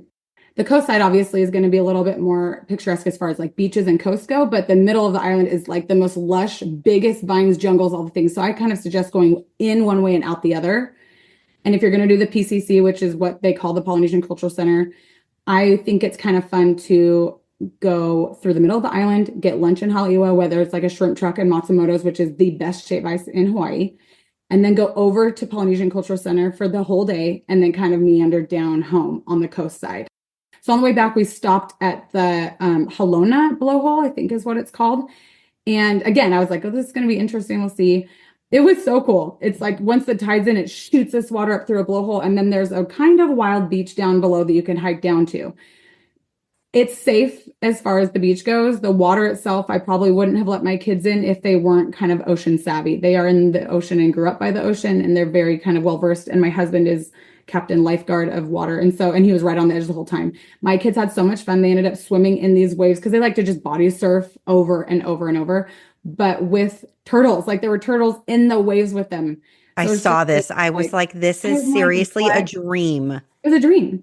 And it was one of those spots that sort of it was like random. I meant to go to the Blowhole. I did not know this little beach existed. And my kids I'm like, we're not going down there. The waves are wild. And of course my kids are like, please, Mom. And I'm so glad. And I don't even know if that little beach has a name, but it was just right next to the Blowhole. It's hard to miss where it's right by the parking. And they were jumping off rocks there into the water. Yeah. They had, I think if you ask them, that was probably like a top 5 thing they did in Oahu. And I'm like, I dropped so much change on these other, and they love those things too. But sometimes kids just like being wild, right? Yeah. The next day was Sunday and we went to Pearl Harbor. I'd never been to Pearl Harbor. Like I said, I haven't done all the Oahu touristy stuff. We've always gone to other islands. So this was a first for me. Pearl Harbor is free to get into. And it was really warm that day. Like it was maybe only 85, but you live in a humid climate like I do. 85 feels pretty smoking if you're in the middle of the sun. It can feel toasty. And Hawaii is very humid. So I learned a few things and maybe I'll share a couple of those things. Number 1, it was free to get in. Number 2, you cannot bring a purse of any kind. Okay. So we parked pretty far and then had to hoof it back with all of our stuff. Oh, painful. Okay? So just bring your wallet, not even like my clutch. Wow. Like so you need like pockets too for like a phone or a wallet. Yeah. So you can bring your phone and like a credit card. That's it. Wow. Yeah, so, but it's free to enter, which is nice. On the left-hand side, as you enter, there are multiple museums that kind of progressively walk through the Pearl Harbor, the week of Pearl Harbor, and what happened, the buildup, the aftermath. And then at the end, there's a theater where you can watch all of the progression that you kind of look through in the museum. So if I were to go back, I would go straight to the theater and have my kids watch that video, even though it's at the end of the walkway. And it's tempting to go to those museums first. I would go to the theater first so they can see on a video, which is always more interesting for kids and for me actually, to like visually see it play out, how it worked, what happened, and then go to the museums. There's also the USS Arizona, which is the sunk battleship that they have kept in the harbor. You can take a boat out there. You have to have reservations. We did not have them. They were sold out. So one option, if you don't plan ahead, like I had not planned ahead, is you can get on a standby list. So maybe I would do that first on your way to the theater, put yourself on a standby list and they will text you. And all of us got on. We met up with some friends on Oahu and they have a family of 5. We have a family of 6 plus my parents. So all of us got on this little boat over to USS Arizona without having a reservation. Okay. So it's like a pretty good chance that you might get on if you put yourself on the standby list. Yeah. So, and that was really special. It's really quiet. And they give the kids a really great kind of 101 on the way over there. They kind of explain like, hey, this is the National Guard and this boat is run by actual military personnel. So you have to have a certain amount of like respect and reverence when we go out here. They treat it like a cemetery because it is. There's hundreds and hundreds of soldiers that died and were never recovered. And so this is their tomb. And so it's really special for my kids to kind of like have a minute of like slowing down and having some kind of reverent respect to the memorial. It was sweet. That being said, it was hot. So I wish I would have brought more water, like filled up all of our water bottles and not just one. They did let you bring water. So you can bring your water bottle. There is no food. I fully expected like Pearl Harbor. What? Like I thought there'd be like concessions. I didn't expect there to be a restaurant per se, but I thought we could get snacks to hold us over to lunch. It was the worst. It was like ramen. I'm like, ramen? It's 85 degrees. Nobody wants a cup of noodles right now. But of course we bought 2 because my kids were so miserably hungry. So there was some sort of like food stand, but not anything that like you guys wanted. A little hut with like some drinks and like 3 or 4 options. It was very ridiculous. Limited. Okay. So not even, there was like 2 options for chips. Okay. And so I would say make sure you eat lunch first or know that you go early and then eat lunch after, because even the restaurant situation right around Pearl Harbor is so-so. Okay. Electric Beach is just north of there. So that's what we did after. It has bigger waves, but when the waves are calm, it's supposed to have some of the best snorkeling on the island, which is why we went up there, but it ended up being a very, very wild wave day. But my kids love to just like sit on the beach and have the waves just beat them up and just knock them down when they're sitting. So they had so much fun where I was like, this looks miserable. I would never want all this salt water up my nose, but my kids loved it. And it's really easy, free parking, and it was a great beach. Yeah, that's interesting. Electric Beach came up on my Aulani episode where my guest on that episode said that that's some of the best snorkeling. So they left Aulani to go over to Electric Beach. And I think it was a calmer day for them. He said you need to be a pretty strong swimmer. I don't know if it's like kind of far out, the good snorkeling, but he said it was pretty awesome. So I guess either way, you can play in the waves or you can go snorkeling. Yeah. Yeah, we definitely didn't snorkel, but my husband did because he's a strong swimmer. He hopped out and went out there. He said it was great, but like you said, it was a rough wave day, so the clarity was kind of low, but my kids still loved it. And the color is just, oh my gosh, like a dream. It just like glows, and as the sun goes down, I was just like, is this heaven? I think so. Every day is like what I turquoise blue. It's so heaven. Pretty. Hawaii might be heaven, Okay, one other thing that we did on our way home from the Polynesian Cultural Center along the coastal highway on our way to the Blowhole was we saw signs for a macadamia nut farm. We love mac nuts so much. And we didn't have time to go to the other bigger ones. And this looked like a family run small one. It's called Tropical Farms. So kind of pulled off thinking like, I'm going to get just like a cookie and just see what there is to see. And it was very small and super cute. But what they did have is, first of all, a bunch of free range chickens everywhere, which in Hawaii, there's chickens everywhere, but there were baby ones everywhere, like dozens and dozens. And then they have a huge bin of raw mac nuts and rocks. And like almost like a molcajete where you can like smash them and open them and eat as many as you want. And you can feed them to the chickens. And so my kids I had to like pull them away from this, being able to like crack their own mac nuts and eat them willy-nilly, as many as they wanted. So I thought that was like a surprise thing that I was like, now I'm adding to my itinerary for anyone who's just looking like for a super unique, very simple and sweet, free thing for kids to go do along the highway home from wherever on the North Shore. it was really fun. And then you can get like magnet cookies, and they have all kinds of magnet products in there. So you can try different ways, because magnets obviously are very Hawaiian. So yeah, Tropical Farms is a fun, easy, right off the highway stop. So Fun. Good to know. Okay, next is Kauai. So how does your family get from Oahu to Kauai? So we booked flights on Hawaiian Airlines. It was 7,000 points or $70. It fluctuates between like $70 and $90 away. I kind of tracked the flights on Google Flights to see if they would drop, since it's been so long since I've done an inter-island flight between Southwest Hawaiian, and because Southwest and Hawaiian are the two main airlines that go back and forth between the two islands. And they didn't really drop. They really are around 70. So if you see them at 70, book it, or 7,000 points, book it. We ended up renting a car on Turo on this island because Kauai's rental cars are very expensive. So I'm a travel agent, and so I was tracking some of the car rentals on one of my travel agent websites that I use, and it has free cancellation. So anytime I saw, and we have 8 people, right? So that also kind of gives us another like negative as far as finding availability and price. So I booked a couple different cars with free cancellation, and then just like every few days, religiously, I would just check and see what the prices were until something felt like fair. Turo ended up being the best option by like a couple $100s. I know there's lots of other bloggers and or Instagram people that talk about Pineapple Express car rentals. And I'm sure that is, people love it, but it was like $1,100. And I think some of that is because the pickup process, they pull up and just hand you the car at the airport, so you don't have to shuttle anywhere, and it makes it really easy. But $1,100 to me is not worth, like I booked our Turo for $400. So I would rather just take the Turo shuttle, which shows up every 10 minutes and takes you 2 miles away to Target. There's a parking lot below Target that Turo has, and pick up the car and then go pick up my family to save $600. Okay. And tell us what driving around Kauai is like and where you stayed. The hotel that we stayed at was kind of what we planned our entire Hawaiian vacation around. It was the Grand Hyatt Kauai, which is one of the nicest resorts in general anywhere I've stayed, but especially in Hawaii. It is so nice. And so once there was availability, because I did use points and miles for this hotel, I don't know that I would pay cash, because the week that we stayed was almost $1,000 a night per room, and I booked 2 rooms. So when you're booking 5 nights, that's $10,000. So I don't know that I would ever pay cash for this hotel. Now on points, it was 35,000 points a night per room. I did not book a club access room. I get asked that all the time, whether you pay cash or points. I did not book club access because we have globalist status. We get club access anyway. I probably would pay the extra points to do that, because I get asked that all the time. Like, would you pay it though? 100%. If it's 45,000 or less, I would pay that, because now, having known how expensive food is in Hawaii, having a club access at this property was a money saver, because they have breakfast, they have snacks during the day, and then they have hors d'oeuvres at night, and snacks and drinks, sodas all day long. So Grand Hyatt Kauai is where we stayed, and it was just a dreamboat. It was just so nice. And do you get globalist Hyatt status through the amount of times you've stayed Hyatt stays, or through a credit card that you have? You don't get it through a credit card, though some of their credit cards do add qualifying nights. You have to stay 60 nights in a calendar year to obtain globalist, and a couple of their cards will give you, I think, 5 nights toward that goal.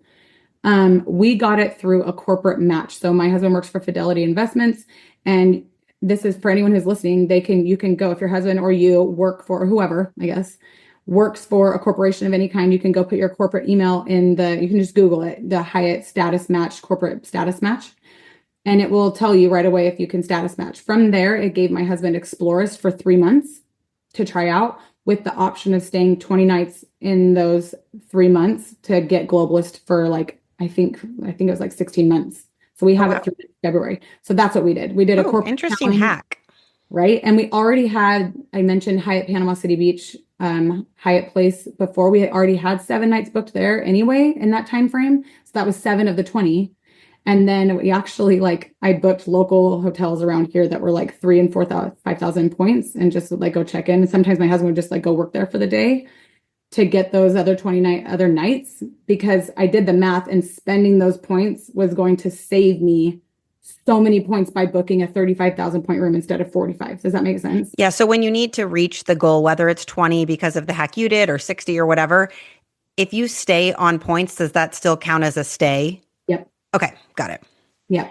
Any night that you stay at a Hyatt with your number attached counts. So this property was just incredible. Okay, tell us about arriving to the Grand Hyatt Kauai, first impressions, lobby, pulling up, all of that. Okay, so when we pulled up, it was like so lush. The Grand Hyatt is on the south shore, down by Poipu, which is the south town that's the biggest probably, and then on the north side it's Princeville, are the two kind of like bigger towns, and they're not big, but they're like the main hubs. This is just, I guess, technically west of Poipu. And you pull up, it's the same thing like a circle drive, but they greet you with this like beautiful lei. All of us got these beautiful leis, and they valet park for you. And it's this big, grandiose entry that as you walk in, you can look through, and it's like half and half open air. There's a roof over your head and in the check-in areas on both the left and right sides. But when you look out through the lobby, it's this beautiful like atrium, open air atrium with like parrots and plants. And then beyond that, you have a view of the ocean. And it is just like you walk in and you're like, oh my gosh. Fancy isn't even the right word because it doesn't feel obnoxious. It feels just like beautiful and just like so relaxing. Yeah, I watched your stories and I was just like, the lobby's so lush with flowers and the views all the way out to the ocean. Just like, kind of like you said before, just taking your nervous system and you're like so relaxed and happy. Yeah. And your kids have to be like, thanks, Mom, for getting into this hobby. Right. They're like, so do they have pizza here? And I'm like, yeah. Okay, so gorgeous lobby, gorgeous hotel, no complaints at all. How are the rooms and what did you do for sleeping arrangements this time? Okay, so this time we did book 2 rooms. I paid for them, so I did book both rooms on our points. So it was 70,000 points a night because we paid 35 per room. It was a resort view. We did not get upgraded, which was a little bit of a letdown. That sounds so first world and so obnoxious. But when you hit globalist and you've been like waiting for this awesome trip, this was the main hotel that I was, could you get complimentary upgrades as a globalist? And I'm not opposed to even writing them like, hey, I'm going to be sharing this on social media. I just am like, whatever you have that's available, I'd love to film. And sometimes that I leverage that if they have anything available. And often that helps as well. But we did not. And so I was like, it like took me a second to not be like a little bummed about it because even at the Hilton, like walking out and seeing the ocean every morning, it's just like, I don't know. It like fills your soul, Mm-hmm. That being said, it was totally fine. It was still such a beautiful view because we had when it says resort view, it's like lush gardens and like the tennis court. It was so beautiful and it's so peaceful. And it feels like you are only one of a few families there. It was totally fine and loved it. That said, I feel like the rooms are dated. Gorgeous hotel, dated rooms. Yes. Like it feels very kind of like it needs a refresh. Like even the caulking on the bathtub had like a little bit of like mold and it was like lifting and peeling and stuff, which is fine. I don't care. Please. Yeah. But for that price point, if I was paying $1,000 a night, I'd be like, what is happening? Yeah. Good for people to know that would be booking this on cash. Happening. Like this shouldn't happen. The carpet looks not gross. It just looks old. Everything looks a little bit dated. And I was very kind of surprised by that. I was like, really? This is interesting. That's good to know. Okay.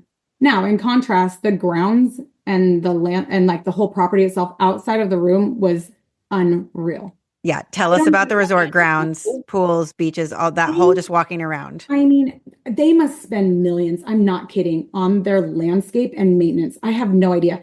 So the hotel itself is kind of U-shaped and it goes around the pools and the courtyard. So the rooms all either face into the pool or out to the resort or at the ocean. And in the middle of this U-shaped of the hotel is their pools, and they kind of cascade down to the water. So you're walking across like footbridges and amongst lava rock, like black lava rock, and these beautiful like lazy rivers and different hot tubs and just the most amazing flowers and fauna. And oh my gosh, I was just the whole time, my mom and her best friend Shauna and I were like, what is this incredible? Like, I can't believe that they have this much beauty in one spot.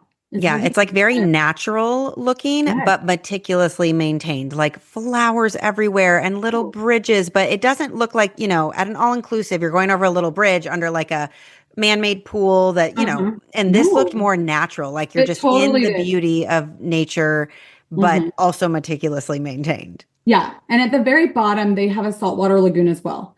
So that's very helpful for littles. The sand is very gritty. It's like a bigger grained sand. So it kind of hurt my feet, which is like a side note, but I definitely wore my flip-flops, and my kids wore their Crocs on it.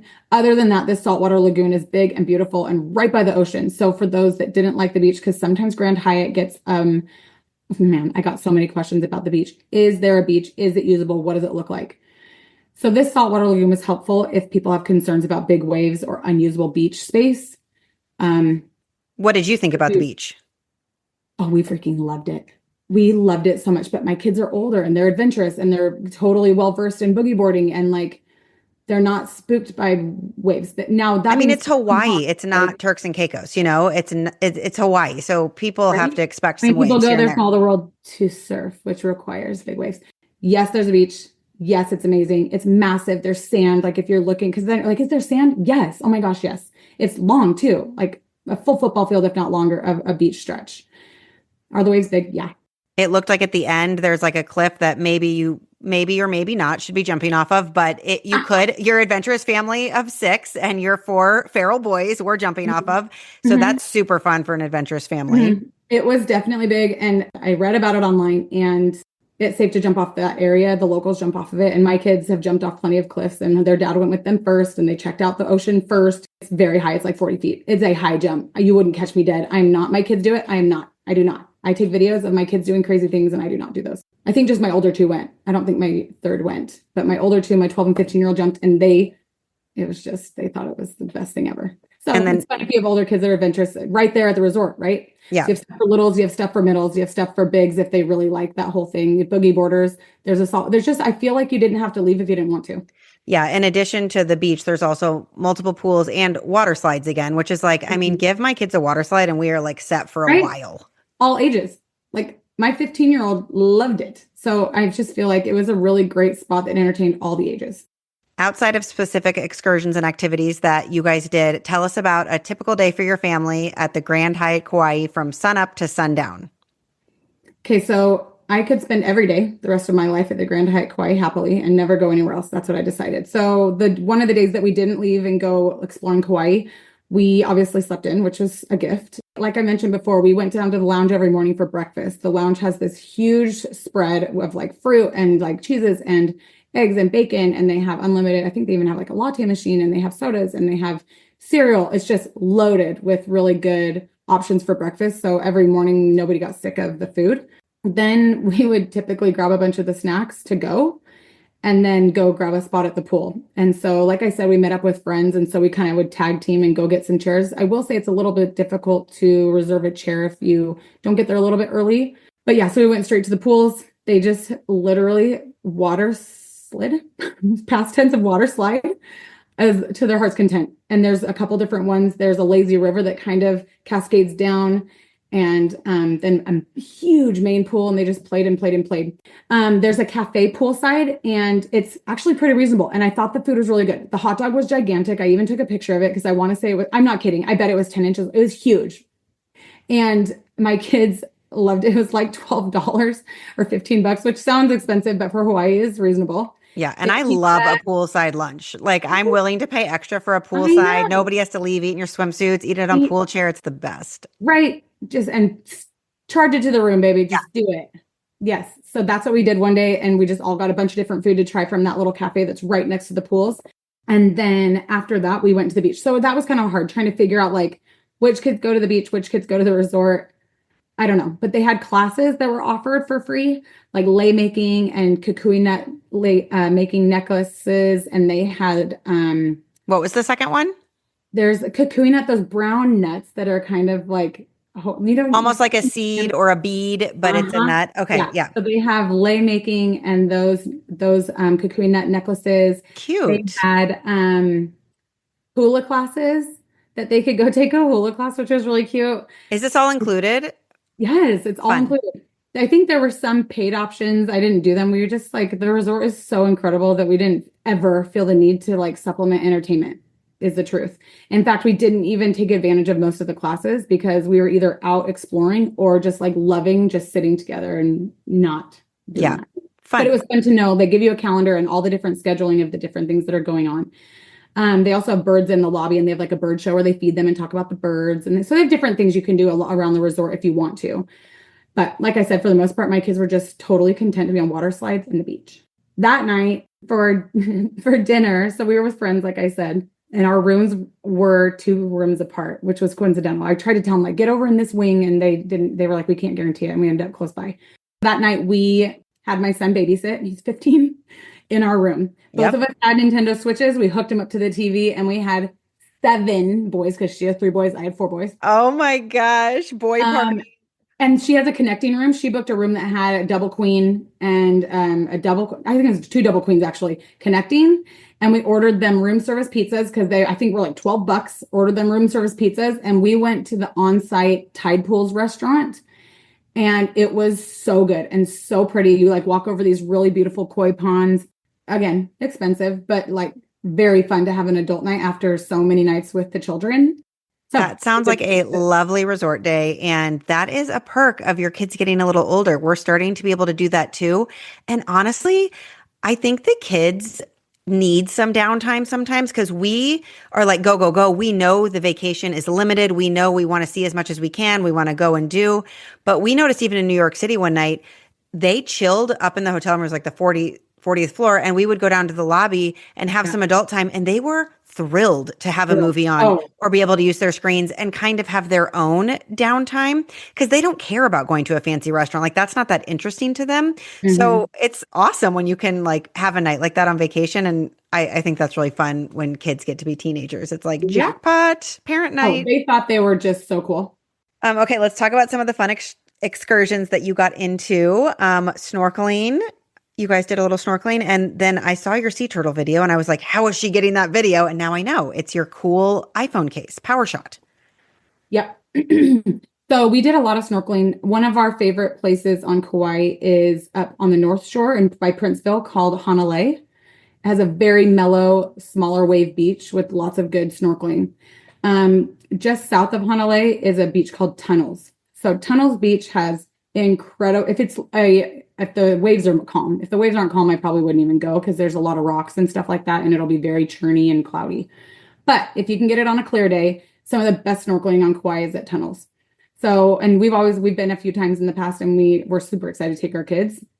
And sure enough, like within 3 minutes of being in the water, I didn't see it coming, but this turtle came up and they're huge. Some of them are really big. And I literally was like in my snorkel, I had to like spit the water out of my thing because I took water in too fast. And got some great footage of it. The turtle. He's like, hello, human. Oh my gosh. He was just so cute. And some of the times, like you don't touch them. It's a huge deal in Hawaii. You don't get close. You don't touch them. But when they swim at you, you're like, oh my God. Like trying not to touch you. Yeah. Like, oh, I want to be your friend. But yeah, the snorkeling at Tunnels is really great. Hanalei is a fantastic beach for families and like new boogie boarders and stuff like that. My kids really loved it. And they have a pier at Hanalei that is maybe 6 feet up that you can jump off of. And so same thing. It's kind of like a mid-adventure for younger kids that would think it was just so much fun because it's not quite as like high risk as like the cliffs at Grand Hyatt. So did you say that this is one of the like areas that's farther north and you guys were staying farther south? Mm-hmm. So how long did it take you to drive from your resort up to this beach area? Probably 45 minutes. Okay. So it's a small island. It's a small drive, but it's also just so beautiful. Yeah. The whole time you're driving, you're just like, look at this jungle, look at that water, look at this beach. It's just the whole time it's not a drag of a drive, you know? No, not at all. On its own. So, and while we're on sea turtles, what about these turtles sleeping on the beach? Where was that? Because I was like, oh my gosh. Yeah. So turtle sleeping on the beach is at Poipu Beach, and they have like people protecting them. They come almost every single night, and they're gigantic to come up and just rest. And then they have these volunteer, like local Hawaiians who will like fight to the death because the most idiot tourists will go touch them. And they do, even with the volunteers being like, please don't come over here. Let them be. And they still are just so annoying. Is Poipu Beach closer to where you were staying? Mm-hmm. Yep. Okay. Maybe 5 minutes away. So you can just pop over there one night to kind of see them. Mm-hmm. Yep. There's a hot dog place that's super famous called Puka Dog. Puka Dog is right across the street from Poipu Beach, which is where the turtles are. So that was kind of something we wrapped into one evening. And they're just so cute. They just sit there. There were tons of them just sleeping on the beach. It was so cute. Yeah, it's really sweet. And so that's kind of a fun thing. And Puka Dog is so, so good. They have really unique like sauces and toppings that you put on them. And they kind of put the hot dog inside of a bun, not sliced open, but there's a hole in it. And so they put the sauce in and then stick the hot dog in there, and you're kind of eating almost like a corn dog in a bun with everything from like coconut barbecue sauce to mango, whatever. And it's all of them were so good. So it's kind of fun to get that and just go see these turtles. And again, it has this Hawaiian vibe of just being peaceful and mellow and totally different from anywhere here on the mainland. Nothing So feels cool. like that here. So it's fun for my kids to just like, experience a much slower vibe and pace. Yeah. Okay. What I feel like might have been the main event, I'm not sure, but let's talk about your tour of Nepali Coast. Is that how you say it? Mm-hmm. With Captain Andy's on a catamaran, because this looked fake. This looked like AI footage because it was so pretty. And I'm assuming you're filming with an iPhone. Like, it's not even like a camera crew. It looked amazing. So tell us about this day. Yeah. My Nepali Coast tour was with Captain Andy's. It was so fantastic. I went down another rabbit hole. I live down rabbit holes, I've decided. I just live down travel rabbit holes. And then everyone who's online that follows me and anybody like us gets to reap the benefits because we just do this obnoxious, research. So I wanted to find a company that was really good with kids because I knew my kids were going to be all about this and they're going to be all over the boat. And I also wanted to make sure it was a stable boat because, like I said, my husband gets motion sickness. And I wanted to make sure it was a catamaran because they're more stable. I also wanted it to be not too long, not too short, all these things, right? And so Captain Andy's across the board online has the best reviews. And so that's why I chose them. And then I started following them online and watching some of their videos to see what their tours looked like and other people that had taken footage of them. And it just looks so great. And everything I've read comes back with really great reviews. So 10 out of 10, I loved Captain Andy's and I would do it again tomorrow. So the way that it worked is, I just booked on their website. That's how you book. So I was mentioning to somebody the other day that it was kind of an expensive excursion, but I would do it again tomorrow. That's how I felt about it. It was because it came with it was like a barbecue and sunset sail is what we booked. And from the port, you just kind of meandered down the Nepali coast. The only way to see the Nepali coast is like you can kayak there. You could swim there if you want to, or you can hike it. The hikes require permitting and it's a little bit complicated and you have to get permitted parking and they shuttle you. It didn't used to be this way. When we went 10 years ago, you could just find parking and go hike it. It's closed though, a lot of the time because of weather and mudslides, because it's kind of dangerous. You're hiking along this just incredible glowing turquoise. It looks like a gem. You know what I mean? It looks like some type of beautiful gem but half the time it's washed out because it's very narrow trail. So we met up with our captain and he was so fantastic. They walked us down to the boat and it had a breakfast in the morning, or it was a breakfast and a lunch. That's what it was. It was a barbecue sale midday. I think I said that it was a sunset, but it wasn't. It was a breakfast and lunch. Sorry. So they walked us down. There was like a continental breakfast, which was fine. It was like muffins and fruit. And then they gave like a safety thing. And out the gate, they were so cute with my kids. Like my youngest kept disappearing and they have a chef on board. And the chef just like took to him. He just loved him. I found him twice because there's like an interior part. If you want to get out of the wind and out of the like sun exposure, there's an interior part of the catamaran where there's a bar and stuff. And he was there. He had like made him like a Shirley Temple. He's just sitting at the bar, shooting the breeze with the chef. And I'm like running frantic, like, is he overboard? He's like an old soul just like hanging out with the adults. Cool. They just were so great with my kids. Oh my gosh. So anyway, so they tell you all about the Nepali coast area. They teach you about the whales, and we saw multiple whales. We saw spinner dolphins. It was just so beautiful. And the views, the cliffs were insane. The whole time you're sitting there, and even in real life, you're like, this looks like a backdrop. It's like lush mountain. I don't even know if mountain's the right word, but lush cliffs and mountains and almost Jurassic Park feeling, like the most gorgeous scenery. Yeah. And then you look down and there's like dolphins swimming past you in this turquoise blue water. And then a whale jumps up and splashes. Yeah. And I was like, is this real? Is it real? Is it real? Is what I kept thinking the whole time. Yes. I'm like, I lost my youngest again another time because he runs off and I'm like running around looking for him. He's like up on the top in like by the steering wheel with the captain, and he has him driving. And my 7-year-old, and he's like announcing Grant as the new captain on a $3 million yacht. Oh my gosh. They just were so good. So the tour was incredible. The views, all of this was, I would book just for that, but my experience with the crew was so good. They just What were a so day. kind, and they knew our names, and like it's just so great. I don't know. And then you got to jump in the water at one point too, right? Yeah, they took us snorkeling out the gate, and the snorkel was fine. It was choppy. It was still kind of early in the season because March pushes toward winter swells. So, but it was fine. If you're an experienced snorkeler, it was great. My kids went down and we were teaching them how to free dive because that's something that we like to do. So it was a good experience because it wasn't coastal, like right on the beach snorkeling. They dropped us off in like deep water. And what's the ticket price? I believe it's like $250 a person. Okay. So, Now, but that you are includes getting breakfast and lunch barbecue. And a crazy excursion, a crazy It was beautiful like 6 excursion. hours long. And so it was incredible. This is how flying should be. That's what a Breeze guest recently said about Breeze Airways. Breeze flies nonstop to Sarasota and more, straight from Long Island MacArthur Airport. Breeze not only makes travel easy and affordable, but they offer flexible and friendly change policies, have high-speed Wi-Fi, and a premium first-class seat called Breeze Ascent. It's time you choose to fly Breeze. What are you waiting for? Book your flight today at flybreeze.com. Breeze Airways, seriously nice. In partnership with Visit Sarasota County. Other than that, we mostly spent time at the resort. Because it was such a special place, we really tried to just like soak up being there and also doing some of the free beaches like Hanalei Bay and doing some of the shave ice and some of the food that we really loved on the North Shore just 1 or 2 days. You've mentioned shaved ice a couple times, and I know that Hawaiian shaved ice is not like visiting a Kona ice truck here in America. It is an entire experience. Mm-hmm. So share what your typical like order would be, because I know there's like toppings and the whole thing. So what do you like to order at a shaved ice place? On Kauai, my favorite one is Waikomo, and it's so good because so you can get cheap shave ice where it's like artificial flavors like Kona ice here, right? Or whatever, or even like Bahama Bucks if you have that around. But some of them offer real fruit syrups. And so it tastes like real fruit and they'll put real fruit on top. The best one I think is with Hawaii shave ice is to add ice cream on the bottom. And often they offer a mac nut ice cream. So I usually opt for that because you can't get that in the US at all. Then they do their shave ice.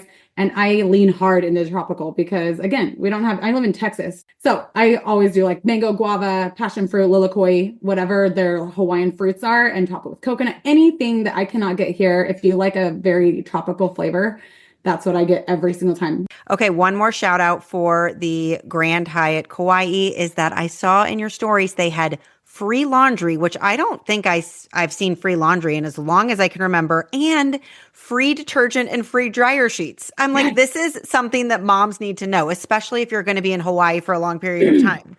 Yes. It was so great to have Kauai be the middle of our trip. So we only pack for 7 days is what we try in any trip. If we're going on a long trip with me, my husband, my kids, whoever, we usually pack 7 days and find a place to do laundry. That's one way we get around checking bags. And we just buy things that you can mix and match and whatever. So having Kauai be mid-trip and then needing laundry, and they have laundry facilities in each building with little Tide packets or whatever, and then dryer sheets, and it's free, saved me so much money. Okay, I know you guys, we've been on for a while talking about Hawaii, but we have one more stop, which is amazing for them. Next is Maui. So how does your family get from Kauai to Maui? We booked flights direct from Kauai over to Maui with Southwest. We booked a car. I did it through my travel agency website, and it was like $300 for the 3 days. Again, probably worth it if you're going to be on there longer than 2 days because Maui is huge. And you booked a car through Sixt, Sixt, which recently came up on another podcast, and I want to say it was it in Costa Rica or Europe? It was like, I don't know that Sixt is an American company, but it's come up multiple times on the podcast now. So yeah, Sixt is a European car rental company. Okay. And we've used it across Europe and I love it. I do love it also because it'll pop up on Rakuten or other shopping portals so that when you book, you can get a bunch of extra points. Okay. And where did you stay on Maui? Okay. So the Hyatt Regency is where we stayed in Maui. This comes up often, especially comparing and contrasting the Hyatt Regency Maui to Grand Hyatt Kauai. And while they do have very similar things, their price point is different and maybe the level of luxe is different, but they are very similar. And so I feel like if you don't care about luxe and you want to save points, the Hyatt Regency Maui is a killer deal. And we loved it way more than I thought we would. We originally only planned one or I think even one night because our flights that I found home on points were out of Maui. So we had to fly over to Maui anyway. Darn. And I know, twist my arm, make me go to Third Island. I'm so mad. 3 days, 2 nights is what we did. And it was fantastic. Did you book one room? 29,000 points for one room, which is now cheaper. I think it's dropped down to like 25 or less because it's been devalued, which never happens, like almost ever with Hyatt properties. So keep that in mind. So tell us about sleeping everybody in one room, since we've already kind of touched on that. Okay, so this is another thing where people are like, you what? Okay, for those of you, listen, we listen and we don't judge. You know what Yes. I mean? Okay. I did email. I don't want anyone to get in trouble. I emailed the hotel, is maybe what I'll say. So it's nobody in particular. Nobody's going to get in trouble. It's just like whoever. Yeah. Somebody at the Hyatt said, we can sleep 5 in that room. Here's how it works. You have to book the king room because that's the only room that they will approve a rollaway for. So we booked a king room. So that sleeps my husband and I. They brought in a rollaway for one of my kids. And then there's a pullout, right? So that sleeps 2 more. But the pullout is a sectional. So that right-hand side of the sectional is like a bed. Especially for a 7-year-old. For a 7-year-old. Yeah, but I probably wouldn't have put my 15-year-old in there, although he probably could have figured it out. But anyone under 12, easy peasy, could sleep there. And it's like squishy enough and big enough. It's the size of, it's the depth of a couch. So yes, we were in one room. Yes, people frown upon that. No, I do not care. Please don't come at me. It was incredible. And just like we talked about before, they put us in an ocean view room. So we had a balcony that looked out over the beach that's right there in front of the resort. And I walked in and I was like, we're coming back here. Yeah, this'll do. We have to come back here, especially now that it's cheaper. What is happening? This is amazing. Okay, give us an overview of the resort grounds, kind of like the pools, the beach, walking around the resort.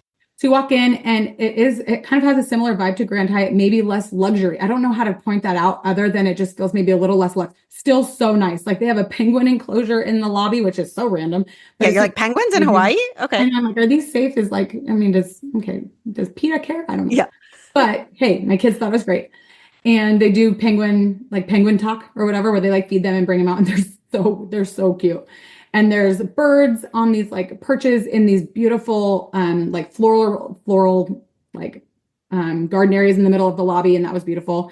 The check-in was fantastic. I felt like the staff here was even more laid back than Grand Hyatt. And Grand Hyatt, they're so nice. But I think because they know it's like a very fancy property kind of, and expensive maybe is a better word, it kind of influences how people act, is maybe what I say. While it was still fine, you know what I mean? My kids still had fun, but I felt way more worried about what they were going to do in Kauai versus Hyatt Regency. Yeah, it was a little bit more buttoned up over there, a little bit more formal. When this said, like, employee emailed me back, because I was honest. I was like, we're here for 2 nights. I don't want to pay for 2 rooms. What do you think about this? I'm not in the business of just shoving everybody in a room if you don't want us to. And he was like, go for it. Yeah. And so I got there, the rollaway was already in my room. I didn't have to ask him for it. That's awesome. I did have to pay for it. The rollaway was $25 a day. Okay. That was super cheap. Much cheaper than a second hotel room. So the grounds were amazing. The pools were incredible.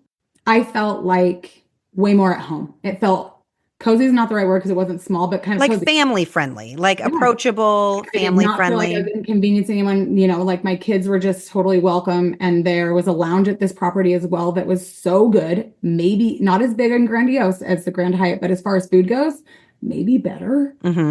But yeah, so anyway, went up to our room. It was smaller than Grand Hyatt. Grand Hyatt is very spread out. So it takes a hot minute to get anywhere you're going. Our room was far, like a solid 5 minutes to get almost anywhere, which is fine. Whatever, you get your steps in, but it's not close. You don't pop down. Where the Hyatt Regency, while it's still big, was much more walkable and easy to get places and less overwhelming as far as the hotel and getting around goes. Yeah, I saw in your stories that it has, again, I feel like we're kind of sounding repetitive, but lots of flowers, little bridges over the water, 3 pools, water slide. Yeah. There was a sand bottom shallow area in a pool, which is fun for littles. Yeah. But something I liked that you said in your stories was at this property, there was kind of something for everyone. And like you and I both know, sometimes it's hard to please the 7-year-old and the teenagers, but it seemed like everybody had a great time at this resort. And like you said, it's not as huge, so you can kind of see everybody. So it sounds like a great family-friendly resort.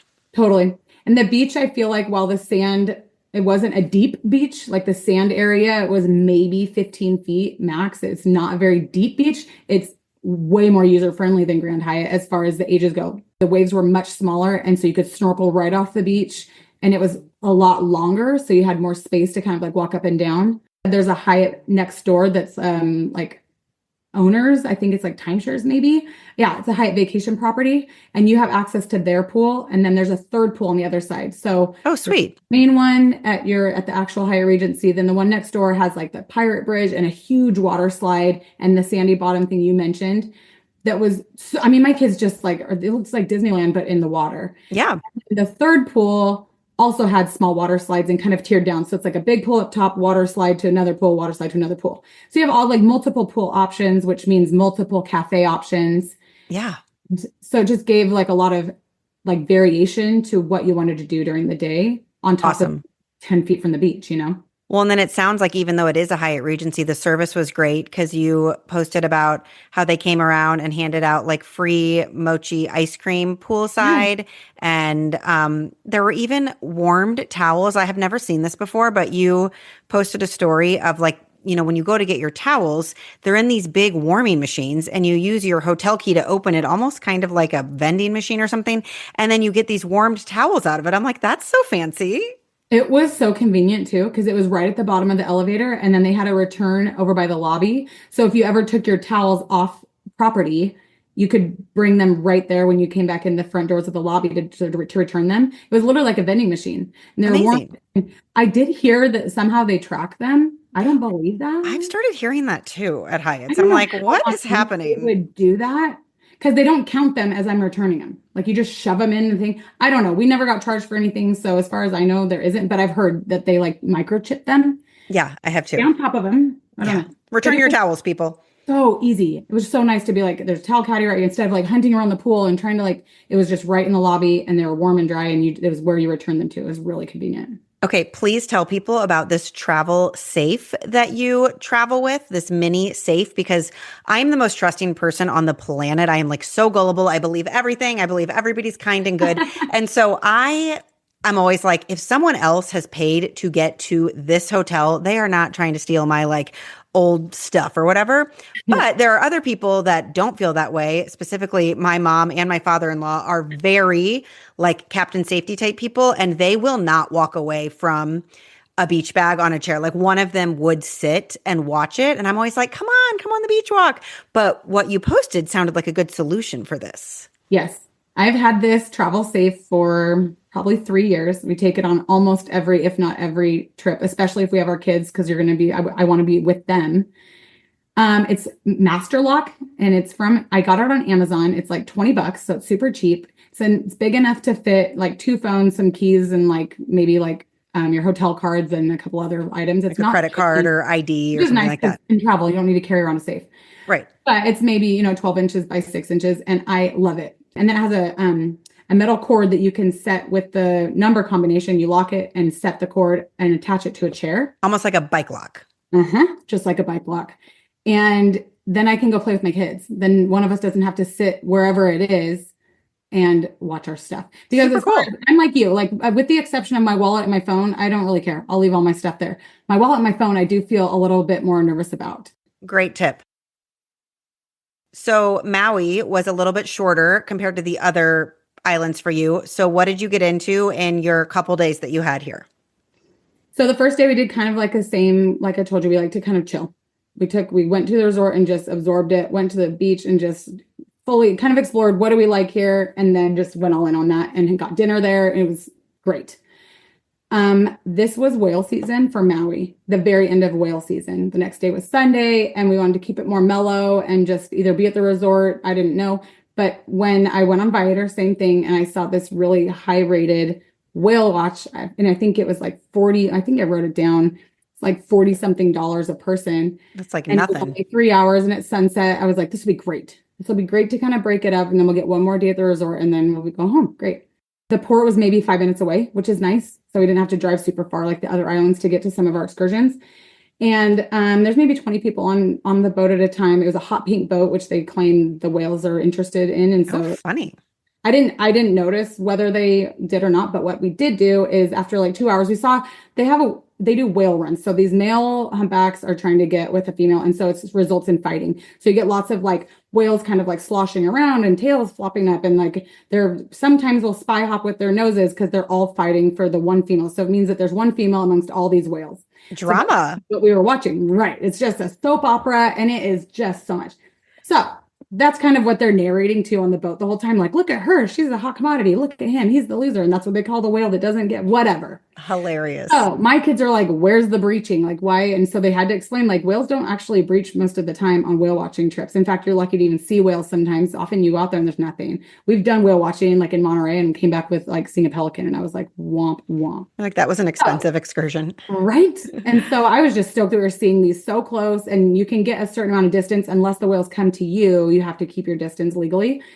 So a couple of times they were pretty close and whatever. So they're wrapping it up. It's like the boat driver, it was her last group of tourists, I think, for the whole season. And then the captain who was doing some of the narrating, this was her second to last. So they were kind of like, we really want to see a couple of these whales that they get to know. They like get to know certain ones that are in the area. So they're kind of like, well, let's just head back and maybe we'll see other stuff or whatever. Anyway, so as she's saying that, this female whale breaches, like full body, like out of the water, something you see on a commercial breach, like maybe 200 yards away. And you, on my video, I can't remember if I put music over. I hope I didn't, because you can hear the tour guide going, oh my gosh, you guys, we never see this. I haven't seen this in some whatever. Amazing. And so we're like, that's amazing. And I got some of it on video, kind of. And then out of nowhere, she just starts going. She breached probably 15 times. Oh my gosh. So by the end, the guide was like almost emotional and like, what is happening? I've never seen her do this much. Anyway, so it was just like serendipitous that we ended up on this boat and we were heading in, like leaving, and we were fine. Like it was a great experience anyway. But so I got some really great footage of her just like full body breaching out of the water. Like, what? Wow. At sunset in Maui. Again, where am I? What a way to end your trip too. It's like you can't, you feel like it can't get any better. And it just did. So when we did a night flight the next day. So we spent a whole day at the resort. Same thing. I was like, we're just going to absorb this place. We don't have time to explore all of Maui. Let's just like live it up here and we'll come back. I told you, I was immediately like, we're coming back next spring break and we're going to start with Maui. That's amazing. Have you already booked your trip back for spring break? I do have nights booked. I'm working on the flights. Yeah. Okay. The flights, but yes, I did book the nights just to kind of bookmark them. Awesome. Anything else about Maui? Maybe just a tidbit about the locals because of their wildfire. They obviously had a devastating, the biggest wildfire in history over there, especially in Hawaiian history. But Lahaina, which is close by. And so the people are so grateful that tourists are coming there. And so I wondered if we were going to bug them. It's been a little while. It's been a couple of years since the fire, but you never know. I grew up in Northern California where they had the second biggest fire in Paradise. My hometown is gone. And so sometimes you're a little sensitive, right? That was not my experience. The people were so kind and so thankful that we were there helping to rebuild tourism on that side of Maui. And so I would say if you're considering Maui, even though some of the landscape has been ruined, I didn't even notice because the resort was fine. And then there's plenty of other places to explore on the island, and the people were just the best. That's great to hear. That's great to hear about the locals, and great to hear that they want people to come. Because you're right. Sometimes you're just not sure. Like, are they trying to rebuild? Are we in the way? But that is great to hear. All right, we're going to wrap this up.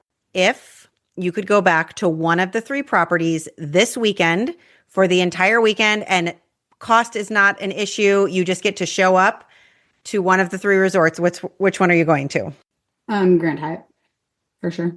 Grand Hyatt, Kauai. Cost was not an issue. Grand Hyatt all day. It was the property, and Kauai is my favorite island. So between the two, it was just so incredible.